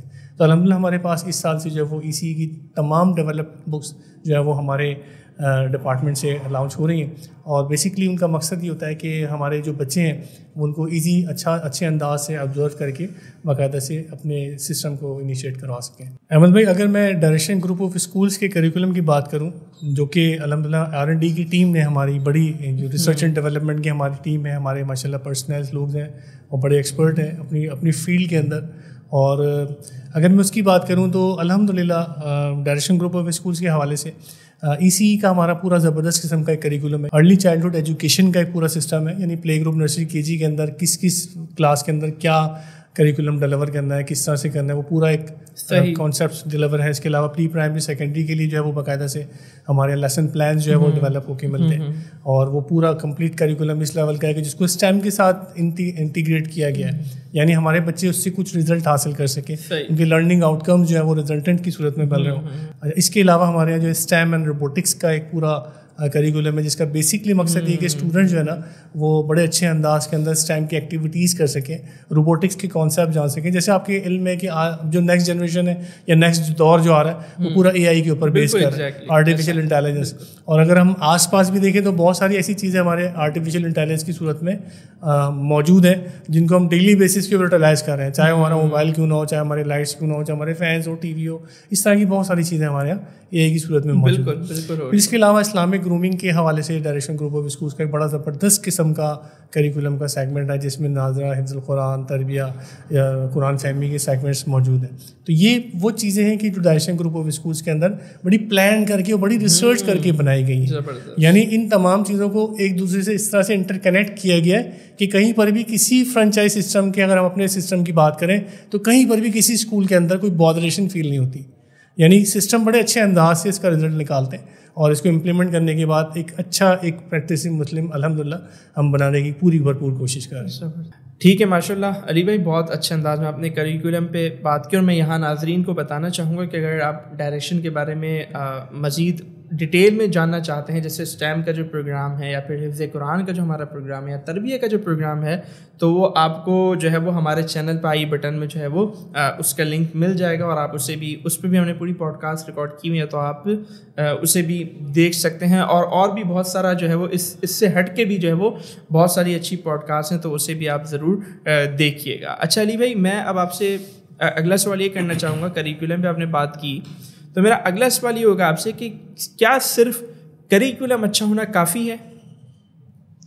अहमद भाई, बहुत इम्पोर्टेंट सवाल है और बहुत खुशी हो रही है कि आपने सवाल मुझसे पूछा है, क्योंकि अमूमन जो है करिकुलम की जब हम बात करते हैं तो एक मिसकंसेप्शन है कि करिकुलम में सब चीज़ें ऐड हो जाती हैं, लोग ये समझते हैं, जबकि ऐसा नहीं है। करिकुलम तो वो एक सेगमेंट है जो कि हम एक स्कूल के स्टार्ट में सेट कर लेते हैं कि हमने ये बुक्स, ये चीज़ें हमने पूरे साल के एंड तक ये पढ़ानी है, फिर नेक्स्ट ईयर उसको थोड़ा रिवाइज करके फिर उसके अंदर सम अमेंडमेंट्स कर लेते हैं। हाँ, उसमें यही होता है कि ना इस साल किसी पब्लिशर की बुक रख ली तो अगले साल किसी पब्लिशर की बुक रख ली, बहरहाल चले एक अच्छी बुक्स रख भी ली, तो क्या ये सिर्फ काफ़ी है? देखिए, जैसे आपने सवाल किया ना कि अगर हम बात करते हैं कि हम अच्छी बुक्स सेलेक्ट कर लेते हैं, अच्छा करिकुलम सेलेक्ट कर लेते हैं, तो ये बहुत ज़रूरी है कि हम इस सेगमेंट के बाद ये डिसाइड करें कि हमने ये सारा करिकुलम पूरा साल किस तरह पढ़ाना है। सही, ये बहुत ज़्यादा ज़रूरी है। प्लानिंग जिसको आप समझ लें कि पूरा एकेडमिक की डिलीवरी या एकेडमिक का पूरा कॉन्सेप्ट पूरे साल का प्लान हो। अच्छा, यानी इसको हम आम अल्फाज के अंदर, अगर डायरेक्शन ग्रुप ऑफ स्कूल्स की आप बात करें तो इसके अंदर बाकायदा से हमारा एक लर्निंग जर्नी है। यानी लर्निंग जर्नी से मुराद है कि एक पूरा सफ़र है बच्चों का कि किस तरह से उन्होंने अपनी तालीम को कंप्लीट करना है और किस तरह से स्कूल एडमिनिस्ट्रेशन ने इस पूरे सिस्टम को, इस पूरे सफ़र को कवर कराना है। सही। फॉर एग्जांपल अगर हम बात करें तो हमारा सबसे इंपॉर्टेंट तो करिकुलम हो गया कि हमने करिकुलम डिसाइड कर लिया। उसके बाद हम सबसे इंपॉर्टेंट चीज़ देखेंगे वो हमारी होती है स्कीम ऑफ स्टडीज़। अच्छा, स्कीम ऑफ स्टडीज़ ये होती है कि मिसाल के तौर पर हमने क्लास 1 से लेके क्लास 8 तक या प्ले ग्रुप, नर्सरी, KG के अंदर जो करिकुलम हमने रखा है, जो किताबें हमने लगाई हैं, उस किताबों को पूरा साल में कब कितनी तादाद में पढ़ाना है। That is called scheme of studies. अच्छा, इस स्कीम ऑफ स्टडीज़ की बिहाफ के ऊपर स्कूल एडमिनिस्ट्रेशन या स्कूल का प्रिंसिपल पूरा का पूरा साल जो है वो करिकुलम एग्जीक्यूट करता है। यानी हम हेड ऑफिस से ये स्कीम ऑफ स्टडीज़ बना के अपने कैंपसेस को भेजते हैं, वहाँ ये चीज़ें इंप्लीमेंट होना शुरू होती हैं। अच्छा, इम्प्लीमेंटेशन के बाद बाकायदा से हमारा जो R&D डिपार्टमेंट है, रिसर्च एंड डेवलपमेंट, वो पूरे साल के 365 दिन प्लान करके स्कूलों की तरफ एकेडमिक कैलेंडर भिजवाता है। सही, कि आपने इस साल के अंदर इतनी एकेडमिक्स करनी है, सारी डिटेल करनी है। एकेडमिक कैलेंडर के बिहाफ के ऊपर स्कूल एडमिनिस्ट्रेशन जो है वो अपनी पूरी सिस्टम को एग्जीक्यूट कर लेती है। फिर सबसे बड़ी बात ये कि हम अपने कैंपसेस को फैसिलिटेट इस लेवल पे करते हैं कि हम उनको बाकायदा से पूरा का पूरा जो स्कीम ऑफ स्टडीज़ है उसके बिहाफ के ऊपर हर सब्जेक्ट के लेसन प्लान डेवलप करके भेजते हैं। अच्छा, यानी आम अल्फाज में आप इस तरह से ले लें कि लेसन प्लान के बिहाफ के ऊपर टीचर्स जो है वो लेसन प्लान अपनी मतलब प्रिंसिपल से रिसीव करती है। यानी हमने हेड ऑफिस ने स्कूल कैंपस को भेजा, कैंपस से वो लेसन प्लान टीचर्स के पास पहुंचा। टीचर्स जो है बाकायदा से आज उन्होंने क्या पढ़ाना है उनको 1 दिन पहले 2 दिन पहले बता दिया जाता है और उस बिहाफ के ऊपर क्लास के अंदर जाके वो लेसन डिलीवर कर देती है। अमूमन जो चीज़ें देखने में आती हैं स्कूलों के अंदर जो other than direction group of schools की कैंपसेस नहीं है या प्राइवेट स्कूल्स की तरफ अगर आप चले जाएँ तो वहाँ ये चीज़ें इस लेवल की फैसिलिटेशन में नहीं आती। उस फैसिलिटेशन का नुकसान ये होता है कि जो लर्निंग आउटकम्स होते हैं वो उनको नहीं मिल पाते। लेकिन डायरेक्शन ग्रुप ऑफ स्कूल्स की तरफ से अल्हम्दुलिल्लाह जब हमारे पास इस लेवल की फैसिलिटेशन मिलती है, बाकायदा से एक लर्निंग जर्नी का पूरा प्रोसेस मिलता है जिसमें लेसन प्लान की ट्रैकिंग भी होती है। ये पता होता है कि हमने इस वीक में, इस मंथ में इतने लेसन प्लान कवर्ड कर लेने हैं, तो बाकायदा से उसकी पूरी की पूरी रिपोर्टिंग फिर हेड ऑफिस तक पहुंच रही होती है।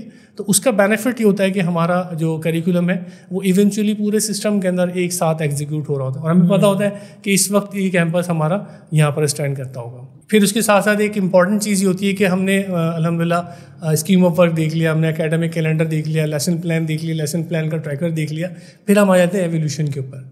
एवोल्यूशन बहुत ज़रूरी होता है। एवोल्यूशन तो आप इस तरह से ले लें कि आप पूरे साल बच्चों को पढ़ा रहे हैं और खुदा न खास्ता आपने एग्जाम्स कंडक्ट नहीं किए तो डेफिनेटली फिर आपको असेसमेंट नहीं मिल पाएगी। आपने क्या पढ़ाया, बच्चों ने क्या समझा, इसके लिए अल्हम्दुलिल्लाह हमारे पास पूरा एक निज़ाम है, मरबूत निज़ाम है, बड़ा स्ट्रॉन्ग निज़ाम है जिसको आप इस तरह से समझ लेंगे सेंट्रलाइज्ड। अगर हम पंजाब की बात करते हैं कि जितने हमारे पंजाब में कैंपस हैं बाकायदा से सेंट्रलाइज एक असेसमेंट, एक पूरा ट्रैकर होता है हमारा। अच्छा। जिसके बिहाफ के ऊपर हम बच्चों की असेसमेंट करते हैं, जिसमें कुछ चेक पॉइंट्स भी होते हैं। हर 1 से 2 महीने के बाद बच्चे बाकायदा चेक पॉइंट्स असेसमेंट करते हैं। हम देखते हैं कि हमने बच्चों को अब तक पढ़ाया, वो किस हद तक उनकी समझ में आया। फिर दूसरा एक बच्चों के अंदर मुकाबले का एक रुझान पैदा होता है कि जब तक आप बच्चों के असेसमेंट नहीं करते, एग्जामिनेशंस के असेसमेंट नहीं करते, तब तक बच्चों के अंदर ये चीज़ क्लियर नहीं होती। सबसे बड़ी बात यह हेड ऑफिस में बैठ के हमें अंदाजा होता है कि हमारे जो कैंपसेस हैं जिनको हम इतना रिसर्च वर्क भेज रहे हैं, क्या वो इम्प्लीमेंट हो रहा है, क्या वो एकेडमिक्स के रिजल्टेंट्स मिल रहे हैं कि नहीं मिल रहे। तो ये समझिए कि कामयाब स्कूल के लिए बहुत ज़रूरी है कि बाकायदा से उसके अंदर एकेडमिक्स की इम्प्लीमेंटेशन हो। आप आम अल्फाज में आप इस तरह से ले लें कि अल्हम्दुलिल्लाह हम पूरे साल जो अपने कैंपस के साथ अटैच रहते हैं और एकेडमिक्स की इस तरह की जो एक्टिविटीज़ है उसमें उनको इन्वॉल्व रखते हैं। ज़बरदस्त। अच्छा, आपने बताया कि वो जो चेक एंड बैलेंस का जो सिस्टम है आपने बताया वो पंजाब में है हमारा, तो क्या कराची में नहीं पंजाब में। मैंने एक मिसाल दी थी कि पंजाब की अगर हम बात करें तो वहाँ असल में एकेडमिक सेशन थोड़ा डिफरेंट चलता है सिंध की बनस्बत। जी। तो सिंध का अलग है, पंजाब का अलग है। सही। तो दोनों के लिए सेपरेट होता है, लेकिन होता सूबे के हिसाब से कि वहाँ पूरा करिकुलम इस तरह एग्जीक्यूशन में होता है। अच्छा अली भाई, इंफ्रास्ट्रक्चर पे आपने बात कर ली, करिकुलम पे बात की, एकेडमिक्स पे बात की, तो किसी ने मिसाल के तौर पे एक बिल्डिंग ली, इंफ्रास्ट्रक्चर तैयार हो गया, बिल्डिंग तैयार हो गई, करिकुलम उसने सेट कर लिया और एकेडमिक्स यानी उसकी जो लेसन प्लानिंग है वो भी जो है ना वो सब सेट हो गई।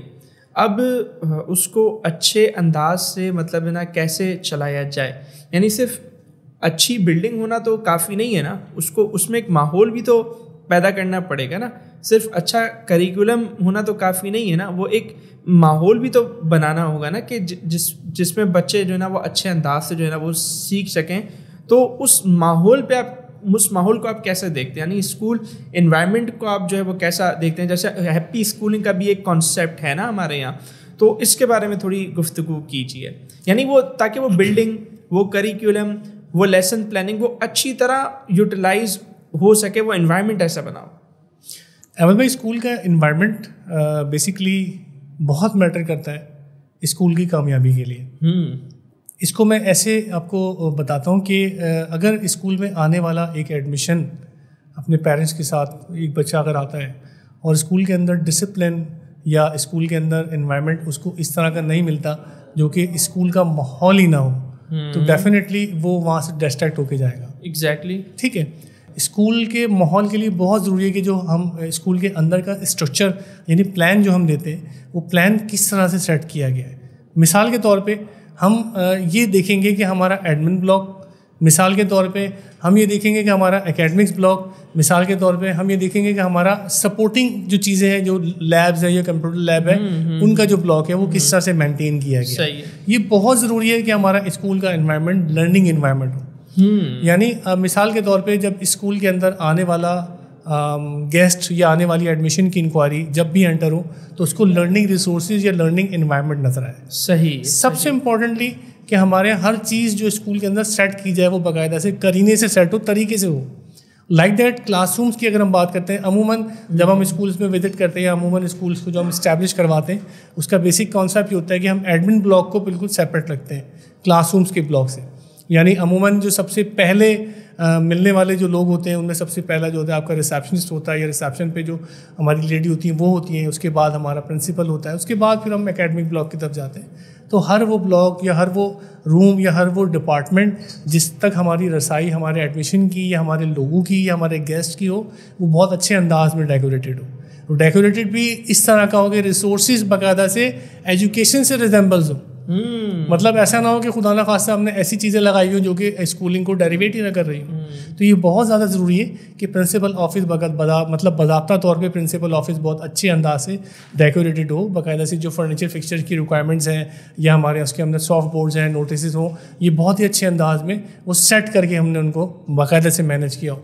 इसी तरह से अगर हम क्लासरूम्स की तरफ जाते हैं तो उन क्लासरूम्स का अच्छे अंदाज में डेकोरेट होना बहुत ज़रूरी है। लाइक दैट क्लासरूम्स के लिए प्रोमिनेंट अंदाज से रिसोर्सेज का होना बहुत ज़रूरी है। लाइक दैट कि अगर वहाँ पर सॉफ्ट बोर्ड और वाइट बोर्ड प्रोमिनेंट नहीं है जिससे कि बच्चों को अच्छे तरीके से अपनी तालीम के उसूल में मुश्किलात का सामना है। यानी मिसाल के तौर पे अमूमन ये कहा जाता है कि स्कूल के एनवायरनमेंट के लिए, क्लासरूम के एनवायरनमेंट के लिए कि हमारी जो क्लासेस हो ना वो लाइट कलर के अंदर हो। डार्क कलर में क्लासरूम्स कभी भी रिकमेंड नहीं की जाती क्योंकि लाइट होगी तो डेफिनेटली क्लासरूम का एनवायरनमेंट वैसे ही रोशन हो जाएगा। दूसरी बात ये कि उसके अंदर जो लर्निंग रिसोर्सेज हैं, जैसे हमारा वाइट बोर्ड है वो प्रोमिनेंट साइज़ का हो, बच्चों के लिए विजिबल हो, लाइट की रिफ्लेक्शन ऑलवेज बैक से उसकी तरफ आ रही हो, फ्रंट से ना हो, क्योंकि खुदा ना खासा फ्रंट से पड़ेगी तो वो सही विजिबल बच्चों के लिए नहीं बन पाएगा। फिर टीचर जो लिख रही हो उसकी भी कुछ इस अंदाज में ट्रेनिंग हो कि वो जो लिख रही हो बोर्ड के ऊपर बहुत अच्छे अंदाज में फॉन्ट्स उसके अच्छे हों, वाज़े हों, हर बच्चा उसको पढ़ सके। फिर क्लासरूम की मैनेजमेंट बहुत ज़रूरी होती है कि क्लासरूम के अंदर जो है ना बाइफिकेशन हो कि हमारे यहाँ बॉयज़ जो स्लो लर्नर्स हैं उनको हम आगे बिठा रहे हो, जो हमारे यहाँ फास्ट लर्नर उनको उनके साथ इंगेज करके एक्टिविटीज़ हम लेके चल रहे हो। फिर हमारे जो सॉफ्ट बोर्ड रिकमेंडेड होते हैं यानी जो हमारा स्कूल के अंदर रिसोर्सेज के तौर पे हम यूज़ करते हैं उसके ऊपर जो है ना आर्टिकल मतलब प्रोमिनेंट अंदाज से रिप्लेस हो रहे हो, चल रहे हो। ऐसा ना हो कि आपने एक साल पहले जो सॉफ्ट बोर्ड डेकोरेट किया था वो छोड़ दिया, उसको मुस्तकिल आपने स्वैप करना है। इसी तरह से हमारे असेंबली एरियाज़ हैं, इसी तरह हमारे स्पोर्ट्स एरियाज़ हैं, इसी तरह से हमारा स्टेम का एक एरिया है या कंप्यूटर लैब है, साइंस है, ये हमारे पास प्रोमिनेंट अंदाज से जो उनकी रिक्वायरमेंट्स हैं। कंप्यूटर लैब में कंप्यूटर्स अच्छी तादाद में मौजूद हो, बच्चों के लिए सिटिंग अरेंजमेंट्स हो। इसके अलावा जो है हमारा जो स्टेम लैब है उसके अंदर प्रोमिनेंट अंदाज से किट्स मौजूद हों ताकि वो बच्चे अच्छे अंदाज से उन किट्स की यूटिलाइजेशन कर सकें। फिर सबसे बड़ी बात यह कि स्कूल का एनवायरनमेंट डिसिप्लिन्ड हो, यानी जिन क्लासों के अंदर स्टडीज़ कंटिन्यू है, टीचर्स की रिस्पॉन्सिबिलिटी है कि वो उन डिसिप्लिन को कंट्रोल करें। अमूमन जो चीज़ें देखने में आती हैं विजिट्स के दौरान हम देखते हैं वो एनवायरनमेंट ऐसा होता है कि बड़ा नॉइजी एनवायरनमेंट होता है। मिसाल के तौर पे क्लास 1 में बच्चे अगर 2 का टेबल याद करें तो क्लास 2 के अंदर जो है वो इंग्लिश की कोई रीडिंग चल रही है तो लाउडली ना हो, इतनी आवाज़ से टीचर रिस्पॉन्सिबल हो कि इतनी आवाज़ से वो एकेडमिक्स को एग्जीक्यूट करा रही हो कि क्लास के अंदर ही वो मतलब आवाज़ रोटेट हो रही हो। तो शुरू में हमने जो बात की थी ना कि स्कूल की नाकामी की वजूहत ये भी होती हैं कि डिसिप्लिन स्कूलों में नहीं होता। अगर हम डिसिप्लिन अल्हम्दुलिल्लाह कंट्रोल करेंगे तो हमें उसके पॉजिटिव रिजल्ट्स भी मिलेंगे। टीचर भी एक अच्छे अंदाज में अपने लेक्चर्स को डिलीवर कर सकेगी और स्टूडेंट अच्छे अंदाज से लिसन कर सकेगा, लेक्चर ले सकेगी। तो ये कुछ लर्निंग के और कुछ रिसोर्सेज की रिक्वायरमेंट्स हैं जो कि एनवायरनमेंट के लिए बहुत ज़रूरी होती है। बाकी ये कि अच्छा वाइट वॉश और सालाना बेसिस के ऊपर हो, स्कूल का फ्रंट अच्छा डेकोरेटेड हो।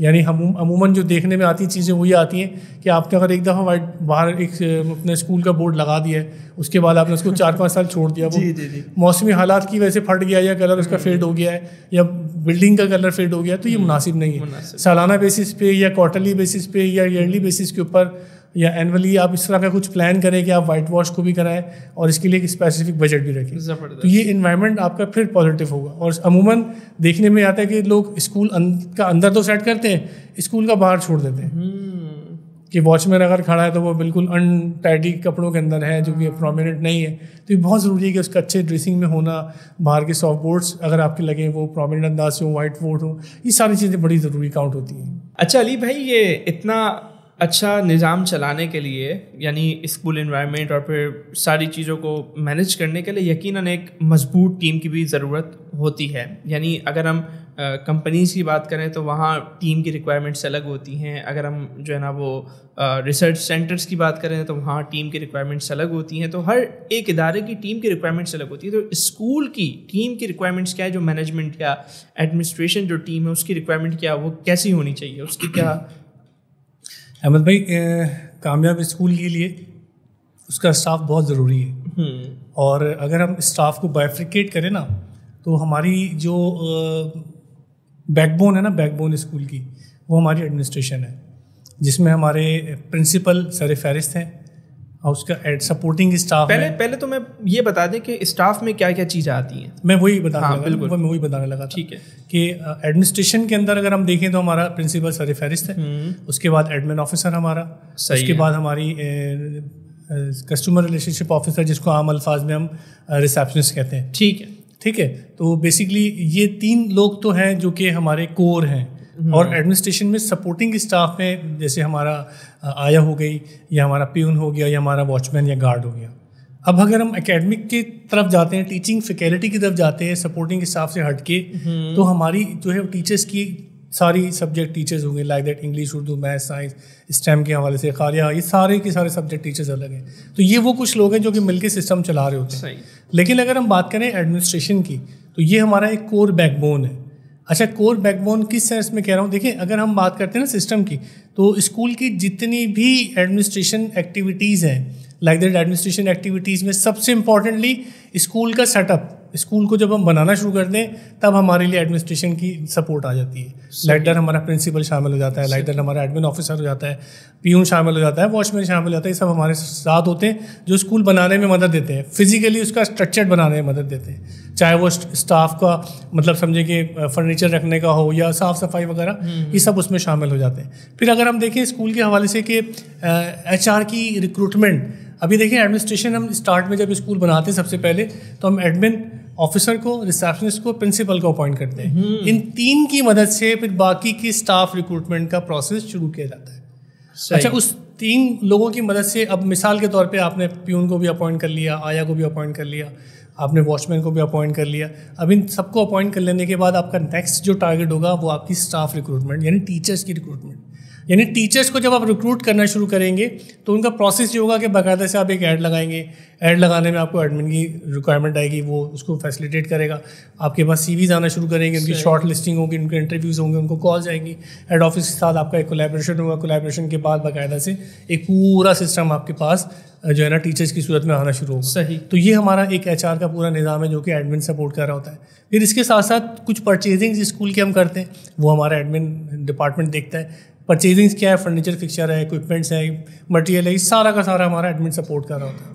फिर उसके साथ साथ हमारा इंफ्रास्ट्रक्चर की सप्लाईज जो हमें रिक्वायर्ड होती हैं या हेड ऑफिस से हम प्रिक्योर करते हैं, स्टूडेंट पैक्स की सूरत में या स्टूडेंट की करिकुलम बुक्स की सूरत में, यूनिफॉर्म की सूरत में, ये सारा का सारा सिस्टम हमें एडमिन की सपोर्ट से हासिल होता है, जिसमें प्रिंसिपल भी इन्वॉल्व होता है और एडमिन भी इन्वॉल्व होता है। फिर एक बहुत ज़रूरी चीज़ या बहुत ज़रूरी सेगमेंट हमारा ये होता है कि हमारा मल्टीपल डिपार्टमेंट से गवर्नमेंट की वाबस्तगी हमारी रहती है मुस्तकिल। लाइक दैट कभी हमें जो है वो सोशल सिक्योरिटी वाले टच कर रहे होते हैं, लाइक दैट कोई टैक्सेस वाले आ रहे होते हैं, लाइक दैट एजुकेशन डिपार्टमेंट जिसको हम कहते हैं कि जो हमें इंस्पेक्शन करता है वो आते हैं, या education department government of Sindh या पंजाब के जो लोग होते हैं वो हमें अप्रोच करते हैं इंस्पेक्शन के हवाले से।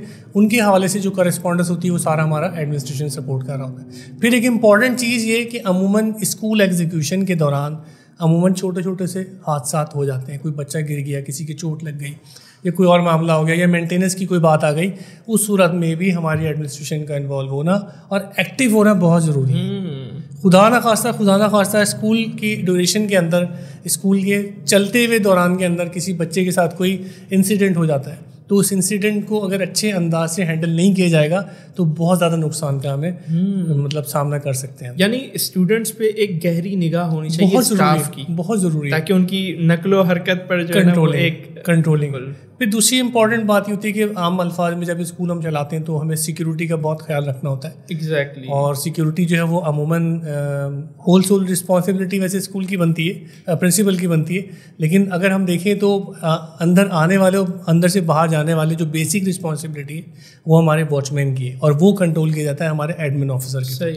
तो उसको कंट्रोल करके देखना, उसको अपने सामने इंस्ट्रक्शंस देते रहना कि किस तरह से लोगों को कंट्रोल करना है, बाहर की निगाह पे, बाहर के जो लोग आते जाते हैं उन पे किस तरह से निगाह रखनी है, ये सारी चीज़ें हमारे लिए बहुत ज़रूरी है। और आजकल तो जैसे आपने देखा कि तरक्की का दौर है, लोग बहुत आगे की तरफ जा रहे हैं, तो सिक्योरिटी के लिए जो है आम अल्फाज में सर्वेलेंस के लिए जो है सिक्योरिटी कैमराज हमारे यहाँ हर सिस्टम के अंदर मौजूद होते हैं, तो उसके थ्रू भी बहुत कुछ हमारा फैसिलिटेशन की सूरत में हमें मिलता रहता है। तो ये कुछ चीज़ें होती हैं। और फिर एक इम्पॉर्टेंट चीज़ जिसको अमूमन लोग नेगलेक्ट कर देते हैं वो स्कूल के फाइनेंसेस होते हैं। यानी स्कूल के फाइनेंसेस से मुराद ये कि स्कूल में आने वाली इनकम और जो एक्सपेंसेस हैं उनका एक पूरा प्रोमिनेंट रिकॉर्ड रखना। अगर खुदा न खास्ता आपके पास रिकॉर्ड नहीं है तो मे भी पॉसिबल है कि वो फैसिलिटेशन आप ना कर सकें जो कि एक्सपेक्ट करें। यानी आपको पता ही ना हो आपके पास कितने स्टूडेंट्स हैं और कितने स्टूडेंट्स जो है वो जा चुके हैं, फ़ीस का मामला क्या है, सैलरीज़ का मामला क्या है, स्कूल की यूटिलिटीज़ के एक्सपेंसेस क्या है। तो इन तमाम चीज़ों का रिकॉर्ड रखना भी एडमिनिस्ट्रेशन की जिम्मेदारी है। बहुत खूब। आखिरी चीज़ मैं एक ऐड और करना चाहूँगा। आखिरी चीज़ वो ये कि स्कूल की सालाना बेसिस के ऊपर जो है वो डैमेजेस जो टूट फूट हो जाती है या मेंटेनेंस जो होती है, इसकी जिम्मेदारी भी हमारी स्कूल एडमिनिस्ट्रेशन की है। अमूमन जो है वो एक जगह पे बैठ के हमें ऑब्जर्व रखना होता है कि कहाँ कहाँ किस किस चीज़ की ज़रूरत हमें पेश आ रही है। लाइक दैट वॉशरूम्स की रिपेयरिंग है, like that extension of schools है, लाइक दैट अगर हम क्लास 5th तक स्कूल चला रहे थे, डेफिनेटली अब अगर हम आगे की तरफ मूव करना चाहते हैं, 6 बनाना चाहते हैं, 7 बनाना चाहते हैं, तो हमें रूम्स की रिक्वायरमेंट आएगी। उन रूम्स की रिक्वायरमेंट के हिसाब से हमें बजट बनाना, उनके लिए स्पेस एलोकेट करना, उनके लिए नए रूम्स की कंस्ट्रक्शन करना या नए रूम्स को खाली करवा के नया बना के उसको रेनोवेट करना, ये सारी की सारी जिम्मेदारी हमारी एडमिनिस्ट्रेशन की जिम्मेदारी है। बहुत ज़बरदस्त। अच्छा अली भाई, अब आपसे अगला सवाल ये है कि हमने बुनियादी तमाम चीज़ों को कवर कर लिया, इंफ्रास्ट्रक्चर, करिकुलम, एकेडमिक्स और स्कूल एनवायरनमेंट और एडमिनिस्ट्रेशन, हमने ये तमाम चीज़ें जो है ना वो सेटअप कर ली, सारी चीज़ें रेडी हो गई। अब मरहला है कि बाकायदा जो है ना वो स्कूल को हमने रन करना है, और स्कूल रन उसी सूरत में होगा जब वहाँ पर स्टूडेंट्स होंगे। तो ये बड़ा एक अहम मरहला होता है स्कूल्स के लिए कि एडमिशन्स लेना। तो स्टूडेंट्स इनटेक करने के लिए क्या पॉलिसी होनी चाहिए, क्या स्ट्रेटजी बनानी चाहिए एक कामयाब स्कूल जहां हम देखते हैं कि बच्चों की भरमार है?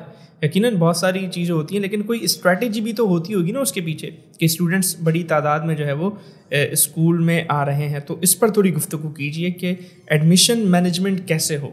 एडमिशन मैनेजमेंट के हवाले से हम बात इस तरह से करेंगे कि अगर हमारे पास एडमिशन नहीं है तो हम एक तरह का नाकाम स्कूल ही तसव्वुर करेंगे अपने आप को।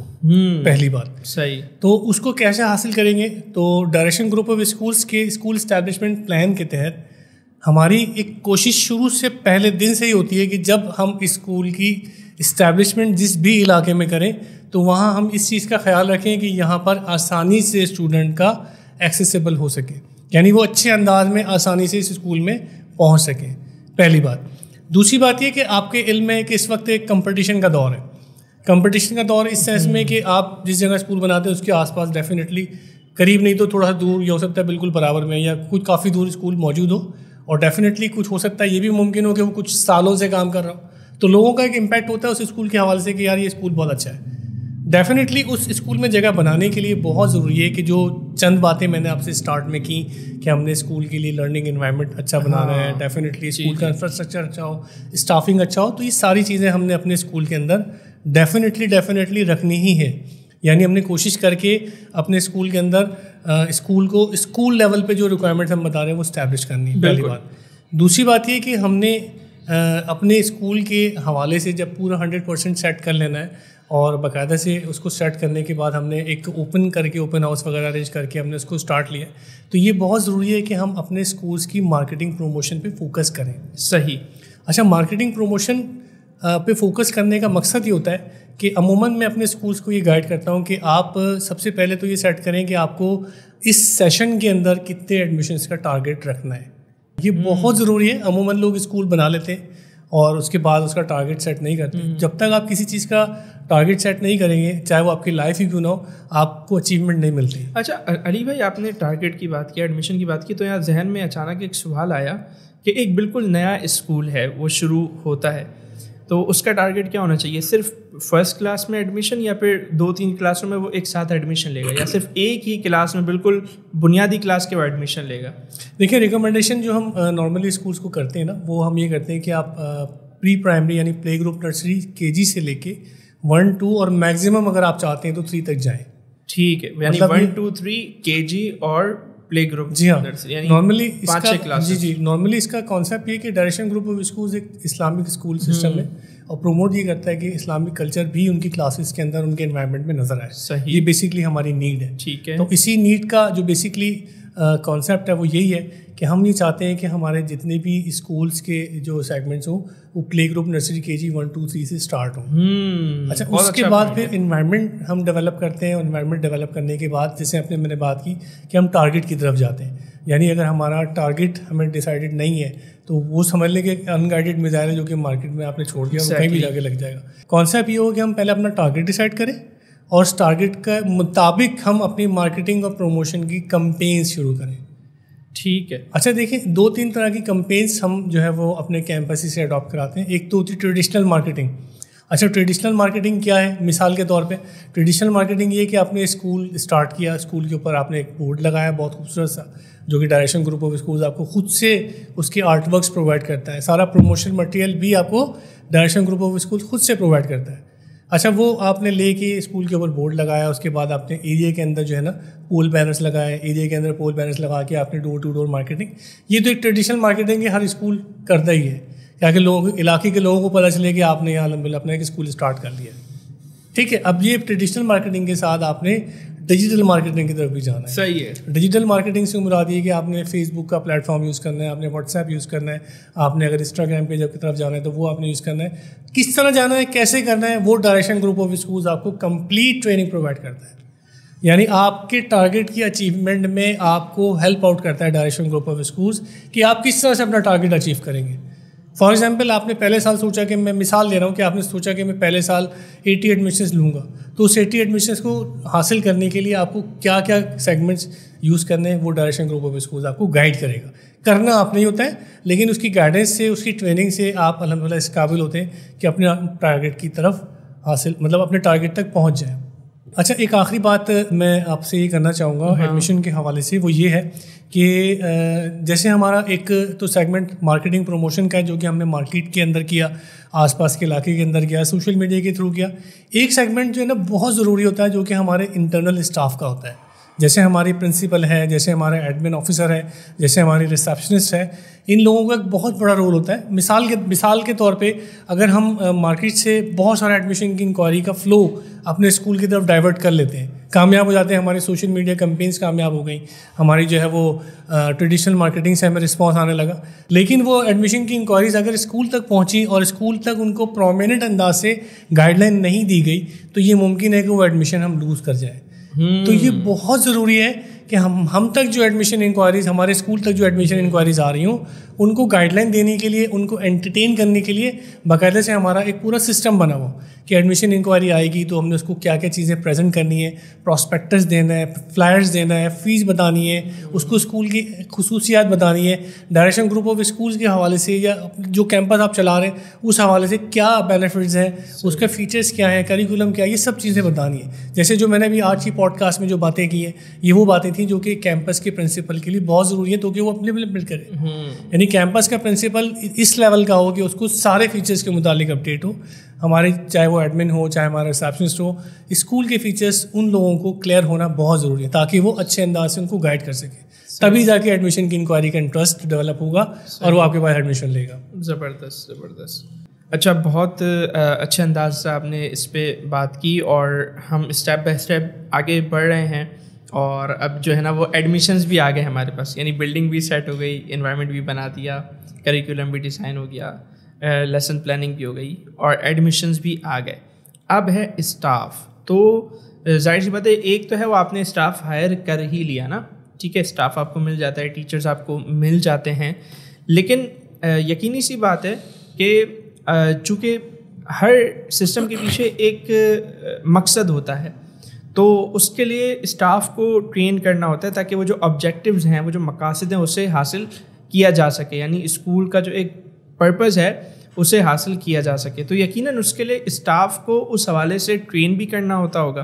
तो स्टाफ डेवलपमेंट, स्टाफ की ट्रेनिंग, ये मकासद को हासिल करने के लिए या स्टूडेंट्स को अच्छी तरह आगे बढ़ाने के लिए या फिर उनकी अपनी भी पर्सनल ग्रोथ के लिए ये कितना ज़रूरी है और एक स्कूल का स्टैंडर्ड एक अच्छे अंदाज में बरकरार रखने के लिए इससे आप कैसे देखते हैं? अहमद भाई, स्टाफ जो है ना हमारे स्कूल के लिए एक मजबूत पिलर का तौर पे काम करता है। यानी आप इस तरह से ले लें कि जैसे आपने बात की, हमने बहुत अच्छा स्कूल बना लिया, हमने मार्केटिंग भी कर ली, एडमिशन्स भी ले लिए, सब चीज़ हो गई, बेहतरीन किस्म का हमने लाविश किस्म का स्कूल बना लिया जी। लेकिन अगर अच्छा स्टाफ हमें नहीं मिल पाया तो फिर हमारे लिए मसाइल बढ़ सकते हैं। और मसाइल इस लेवल के बढ़ सकते हैं कि मेरे ख्याल में, मैं ये समझता हूँ कि सबसे इम्पॉर्टेंट जो एक रोल होता है ना, वो स्टाफ का होता है। अगर हमारे पास स्टाफ अच्छा नहीं है तो डेफिनेटली हम जो है वो नाकाम स्कूल की तरफ चले जाएंगे, नाकामी की तरफ हम चले जाएंगे। तो उस कॉन्सेप्ट को बेस करते हुए, उस कॉन्सेप्ट को देखते हुए हमारे हेड ऑफिस के साथ स्कूल का एक बाकायदा से कोलैबोरेशन पैनल इंटरव्यू होता है जिसमें रिक्रूटमेंट की जाती है उस स्कूल के टीचर्स के लिए। अच्छा, यानी मिसाल के तौर पे जिस कैंपस की हम रिक्रूटमेंट करना चाह रहे हैं वो कैंपस सबसे पहले शॉर्ट लिस्ट करता है कुछ टीचर्स को, ठीक है, जितने टीचर्स उसको रिक्वायर्ड हैं वो शॉर्ट लिस्ट करने के बाद हेड ऑफिस की तरफ उन सीवीज़ को बढ़ाता है और सीवीज़ को बढ़ाने के बाद बाकायदा से हमारा जो हेड ऑफिस है उनके साथ एक पैनल इंटरव्यू करता है और उनको एक रिपोर्ट पेश करता है कि इस टीचर्स के अंदर ये फैसिलिटीज़ हैं, इसके अंदर ये बेनिफिट है, इसके अंदर ये क्वालिटीज़ है, सारी चीज़ें वो बाकायदा से उनको गाइडलाइन दे रहा होता है। तो ये बहुत ज़रूरी होता है कि हमारा एक रिक्रूटमेंट का पूरा प्रोसीजर हेड ऑफिस के साथ चले। अब हम आते हैं स्टाफ डेवलपमेंट। देखिए, स्टाफ डेवलपमेंट का एक major part direction group of school head office की तरफ से ट्रेनिंग डिपार्टमेंट की सूरत में दिया जाता है। यानी उसको आप इस सेंस में ले लेंगे, हेड ऑफिस की तरफ से बाकायदा से 3 ट्रेनिंग्स का एक इनेकाद किया जाता है मल्टीपल टाइम्स के अंदर। फर्स्ट ट्रेनिंग जो रखी जाती है वो रखी जाती है प्री सेट, यानी आम अल्फाज में उसको हम कहते हैं प्री सर्विस ट्रेनिंग। यानी जितना स्टाफ हमने कैंपस में अपॉइंट किया, उस स्टाफ को अपॉइंट कर लेने के बाद कोशिश हमारी ये हो कि हम उनको ये बता सकें कि डायरेक्शन ग्रुप ऑफ स्कूल्स के अगराज़ व मकासद क्या हैं। डायरेक्शन ग्रुप ऑफ स्कूल्स आपसे क्या एक्सपेक्ट करता है कि जो आपने यहाँ पढ़ाना है, जो आपने डिलीवर करना है, स्टूडेंट्स को देना है। तो ये हमारी एक प्री सेट ट्रेनिंग के अंदर सब टीचर्स और तमाम एडमिन के स्टाफ के लिए डिलीवरी दी जा रही है। फिर उसके बाद हम बाकायदा से उनको एक इन सेट ट्रेनिंग कराते हैं, यानी इन सर्विस ट्रेनिंग। इस इन सर्विस ट्रेनिंग का बेसिक कॉन्सेप्ट ये होता है कि इंग्लिश, उर्दू, मैथ्स, साइंस, यानी सब्जेक्ट स्पेसिफाइड टीचर्स को उनके सब्जेक्ट के हवाले से सब्जेक्ट स्पेशलिस्ट बाकायदा से ट्रेनिंग देते हैं। सही। यानी हम अपने टीचर से क्या पढ़वाना चाहते हैं, हमारे करिकुलम के अंदर क्या बेनिफिट्स हैं, उसके अंदर क्या स्पेशलिटीज़ हैं जो कि आपने अपनी क्लास में डिलीवर करनी है। वो कर लेने के बाद, वो ट्रेनिंग दे लेने के बाद कुछ अरसे के बाद बाकायदा से हेड ऑफिस से हमारी कुछ टीम्स मोबिलाइज होती हैं, हेड ऑफिस की तरफ से जाती हैं, उन कैंपसेस को विजिट्स करती हैं और विजिट कर लेने के बाद बाकायदा से वहाँ से ये देखती हैं कि उन टीचर्स को जो इनसेट ट्रेनिंग कराई गई थी क्या वो इम्प्लीमेंट हुई है कि नहीं। सही। अगर खुदा ना खासा फिर भी हमें लगता है कि कुछ कमी बेशी अभी भी बाकी है तो फिर बाकायदा से उनके लिए अलग से स्पेसिफाइड नीड बेस्ड ट्रेनिंग कराई जाती है। यानी सिर्फ करा के छोड़ नहीं दिया जाता बल्कि चेक भी किया जाता है और अगर कमी कोताही हो तो फिर एक और जी हाँ बिल्कुल बाकायदा से फिर उस ऑब्जर्वेशन के बाद उनको बाकायदा से जो है ये भी दिया जाता है कि आपने जो है ना ये चीज़ें लैक की हैं, आपने इसको इम्प्लीमेंट करना है। और खुदा न खासा 2-3 तस्हीहों के बाद यानी वार्निंग्स के बाद भी अगर वो नहीं करती तो फिर रिप्लेसमेंट की तरफ जाया जाता है। फौरी तौर पर रिप्लेसमेंट का एक सिस्टम हमारे यहाँ नहीं है। कोशिश ही होती है कि हमारे टीचर्स अच्छे अंदाज में, क्योंकि जो टीचर्स हमने at the time of appointment head office के साथ कोलैबोरेट किए हैं, इंटरव्यू पैनल के थ्रू किया है, तो डेफिनेटली कुछ चीज़ें देख के ही हमने उनको सेलेक्ट किया है ना। सही। तो वो चीज़ें फिर भी हम मतलब चेक एंड बैलेंस के थ्रू कर रहे होते हैं, और उसका बेसिकली मकसद ये होता है। इसके अलावा भी बहुत सारी बेसिस के ऊपर टीचर्स की ट्रेनिंग कराई जाती है, जिसके अंदर क्लासरूम मैनेजमेंट है और कोलैबोरेटिव लर्निंग है, और इसके अलावा और बहुत सारी ट्रेनिंग्स होती है जिनका बेसिक मकसद ये हो कि टीचर मुस्तकिल मोटिवेट होती रहे। फिर कुछ ट्रेनिंग्स, कुछ पार्ट जो है एडमिनिस्ट्रेशन लेवल के ऊपर भी जो है प्रिंसिपल लेवल पे उनको बताया जाता है कि आपने अपने स्टाफ के साथ करना है। जैसे उनके अप्रेजल्स हैं, ईयरली इंक्रीमेंट्स हैं, उनके मामलात हैं, उन्होंने किस तरह से अपने कोलैबोरेटिव वर्क को परफॉर्म करना है, और कुछ रिजर्वेशंस होती हैं टीचर्स की, अमूमन हर स्कूल के हवाले से होती हैं, तो वो किस तरह से जो है उनको रिजॉल्व किया जाए, तो वो बाकायदा से प्रिंसिपल्स को गाइड किया जाता है। क्योंकि अगर हर चीज़ हेड ऑफिस जाती है तो फिर प्रिंसिपल का एक इम्पैक्ट नहीं रहता ना। तो ये कुछ चीज़ें हैं जो कि अल्हम्दुलिल्लाह हेड ऑफिस लेवल से बहुत मतलब प्रोमोट की जा रही होती है। ज़बरदस्त। अच्छा अली भाई, अब हम डिस्कशन को इख्तिताम की तरफ ला रहे हैं, और अब मेरा आपसे अगला सवाल ये होगा कि सारी चीज़ें तैयार हो चुकी हैं, सब चीज़ें सेट हो गई हैं, एडमिशन्स भी आ गए हैं, स्टाफ भी रेडी है, और एडमिनिस्ट्रेशन का डिपार्टमेंट भी जो है वो माशाल्लाह तैयार हो चुका है। तो अब स्कूल जो चल रहा है, जाहिर सी बात है उसके एक्सपेंसेस हैं और बहुत सारी जो है ना वो उसमें चीज़ें इन्वॉल्व होती हैं। तो बजट पे बात करें, स्कूल के बजट को किस तरह मैनेज किया जाए, और स्टार्ट में कितना बजट होना चाहिए। और एक सच्ची बात जो है वो हमारे यहाँ इसमें मेरे ख्याल से शर्म भी करने की बात नहीं है, लोग स्कूलिंग को बिजनेस पर्पस के लिए भी यूज़ करते हैं। तो एक अच्छी बात है ना, आप एक अच्छी तालीम दे रहे हैं और उसके ज़रिए आप जो है ना वो अर्निंग कर रहे हैं, तो इसमें कोई किसी किस्म की कोई बुराई नहीं है। तो इस पर थोड़ा बताएं कि बजटिंग कैसे हो, कब मुनाफा आना शुरू होता है अगर कोई स्कूल खोलना चाहे, और लॉस के कितने चांसेस हैं, तो इस पर आप थोड़ा सा रोशनी डालें। देखिए अहमद भाई, बात असल में ये है कि ये बजट की जो बात है ये सबसे पहले मतलब स्कूल स्टार्टिंग से भी पहले की बात होती है, और हम ये सबसे आखिर में कर रहे हैं। हम सबसे आखिर में कर रहे हैं। मतलब आम अल्फाज में डेफिनेटली आपके पास जो बजट होगा ना, उस बजट की बिहाफ के ऊपर ही आप स्कूल को स्टार्ट लेंगे। सही है। फॉर एग्जांपल अगर हम कराची के सिनेरियोस की बात करें या पंजाब की तरफ, ये तो ऐसा हो गया कि मिसाल के तौर पे अब तक की बातें सुन के अभी तक किसी का माइंड बन गया कि मुझे स्कूल खोलना है, और अब आप उसे शायद एक बड़ा धचका देने लगे हो। नहीं, इंशाल्लाह मैं धचका नहीं दूंगा, अच्छा गाइड करूंगा इंशाल्लाह। अगर आप कहें तो ये सवाल हम पहले रख दें एडिट करके। नहीं, सही है, चले ये सवाल एंड में ही है, क्योंकि देखें जब तक आपका माइंड नहीं बनता, हाँ, आप सर्विसेज नहीं देखते, ऑब्जर्वेशन नहीं लेते कि यार मसाइल क्या है, किन परेशानियों से गुजर के मैं जाऊंगा। देखिए, और इस सवाल में मैं ज़ाती तौर पे इंटरेस्ट लूँगा क्योंकि मेरा भी कुछ माइंड बन रहा है आपकी गुफ्तगू सुन के। देखिए वो है ना कि हर परेशानी के बाद राहत है। बिल्कुल। तो ये गलत नहीं है बिल्कुल। अल्हम्दुलिल्लाह मेरा बड़ा इस पे बिलीव है, और मैंने इस बिलीव की बिहाफ के ऊपर बहुत सारी कामयाबियाँ अल्हम्दुलिल्लाह देखी भी है अल्हम्दुलिल्लाह। और कैंपसेस को भी मैं यही फैसिलिटेट करता हूँ कि आप इनिशिएट करें और रिस्पॉन्सेज के तहत चलें। देखिए शुरू से लेकर आज तक जो हमने अभी बात की है उसमें कोशिश हमने एक ही की है कि हम सबसे पहले एरिया सेलेक्ट करें। एरिया सेलेक्ट, मैं बजट की बात कर रहा हूँ, ये जहन में हम रखेंगे अपने। अच्छा, ये आप इसको इस तरह से भी ले लें कि जो अब हम बात करने लगे ये हमारी पूरी पॉडकास्ट का एक समअप है। इस तरह से ले लें कि जब हम एरिया सेलेक्ट करेंगे लाइक दैट, अगर हम बात करते हैं किसी एक अच्छे पोश एरिया की, तो पोश एरिया में हमें सबसे इम्पॉर्टेंट या सबसे पहला एक्सपेंस जो होगा ना वो हमारी बिल्डिंग का रेंट होगा। जी, अगर हमारी अपनी बिल्डिंग है तो बहुत ही अच्छी बात है, बहुत ही अच्छी बात। मतलब वो तो फिर आंखें बंद करके स्कूल शुरू कर दें आप। लेकिन आप रेंटल प्रेमिसेस में जाते हैं तो एक रेंट का आपका एक अमाउंट एक्सपेंस ऑटोमेटिक ऐड हो जाएगा। 2 मोड्स में होगा। एक तो फर्स्ट मोड में आपको कम से कम 3 से 4 महीने उसका एक्सपेंस बियर करना है, सही है, बजट की सूरत में। ठीक है। फिर आपने उस एक्सपेंस के साथ साथ कुछ और यूटिलिटीज़ को जोड़ लेना है, सैलरीज और डिफरेंट और एक्सपेंसेस। तो ये एस्टैब्लिशमेंट की कॉस्ट है जो तकरीबन एरिया के हिसाब से वेरी करती है। सही है। अगर आप किसी लो प्रोफाइल एरिया में जाते हैं तो वहाँ एक्सपेंस अलग है, हाई प्रोफाइल का अलग है। कम से कम कितना होगा? मिसाल के तौर पे मैं आपको एक बड़ी छोटी सी एक लॉजिक दे देता हूँ कि कराची में पाकिस्तान के अंदर इस वक्त जो है वो 3 क्लास के स्कूल्स मौजूद हैं। यानी A क्लास के स्कूल के अंदर वो स्कूल हैं जिनकी जो फीस है वो 7,500 से लेके 15,000 20,000 तक है। ठीक है। B क्लास के कैटेगरी के स्कूल के अंदर जो फीस है वो 5,000 के अंदर और 3,000 और 2,500 के दरमियान है। ठीक है। और C क्लास के अंदर अगर आप चले जाएं तो C क्लास आपको पता है कि वो जो स्कूल होते हैं वो 500 से शुरू होकर 1,000-1,200 तक के दरमियान होते हैं। अब आपने किस कैटेगरी के अंदर फॉल करके किस स्कूल की तरफ जाना है ये आपको यहाँ से मिल जाएगा।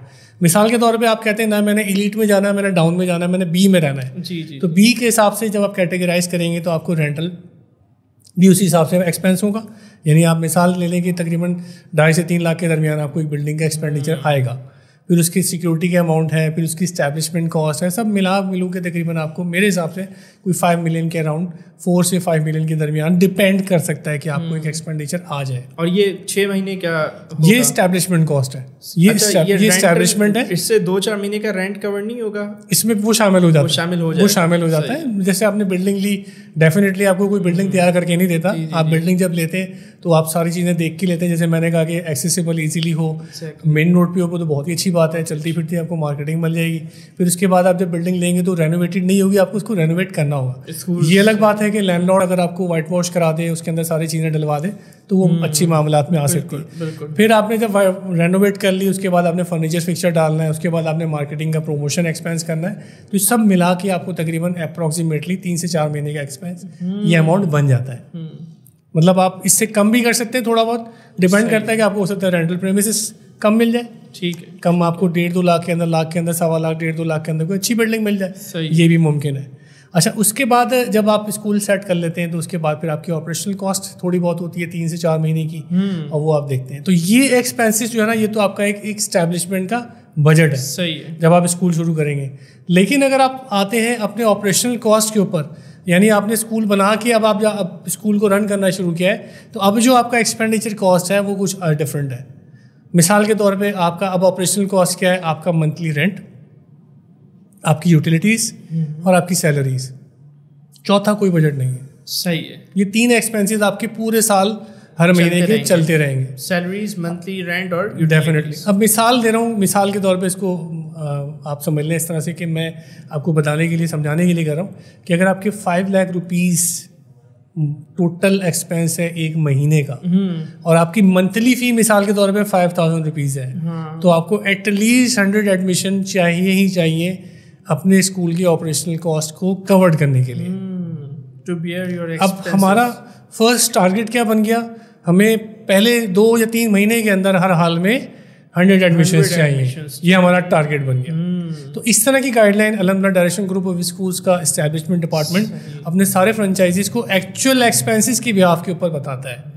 यानी जिस जगह आप स्कूल खोलना चाहेंगे तो वहाँ की एक्चुअल एक्सपेंसेस की फाइनेंशियल फिजिबिलिटीज हम बताते हैं। उस फाइनेंशियल फिजिबिलिटी के अंदर आपको ये गाइड करते हैं कि आपका टारगेट क्या बनेगा। ये जो मैंने बात की तो बेसिकली टेंटेटिव आपको समझाने के लिए कि आपको एटलीस्ट 100 एडमिशन है, 100 से अबव जाएंगे तो डेफिनेटली आप प्रॉफिट में आना शुरू हो जाएंगे।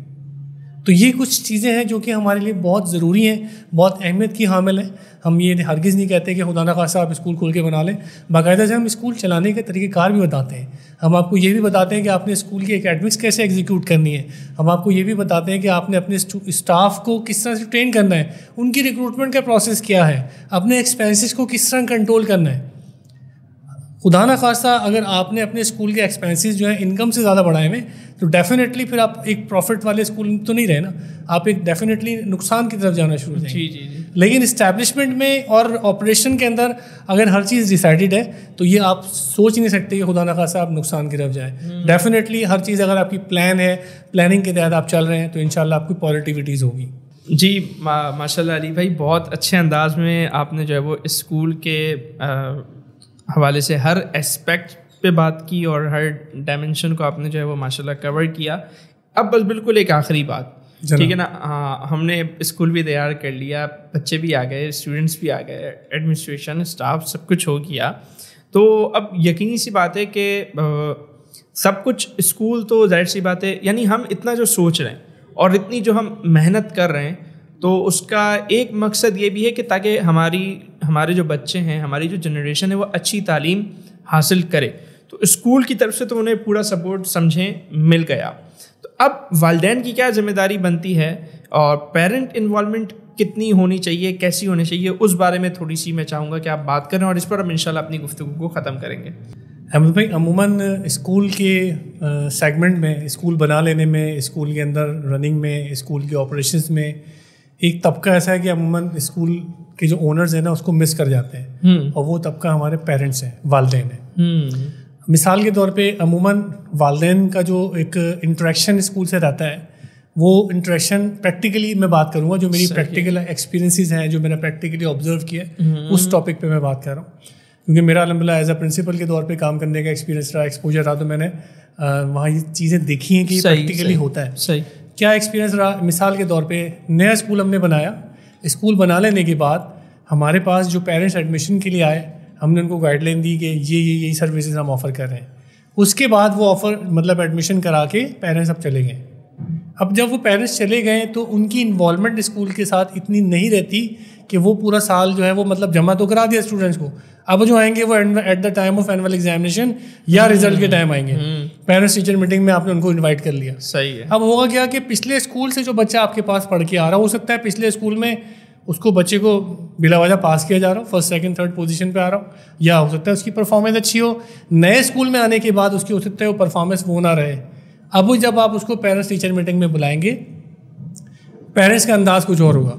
पेरेंट्स का अंदाज़, अगर खुदा न खास्ता बच्चा का रिजल्ट अच्छा नहीं हुआ तो पेरेंट्स आपसे ये कहेंगे कि मेरा बच्चा तो टॉपर था, आपने फेल कर दिया। सबसे बड़ा जो लैक, ये सबसे बड़ा जो एक नुकसान है ना, वो सिर्फ और सिर्फ lack of coordination between parents and school.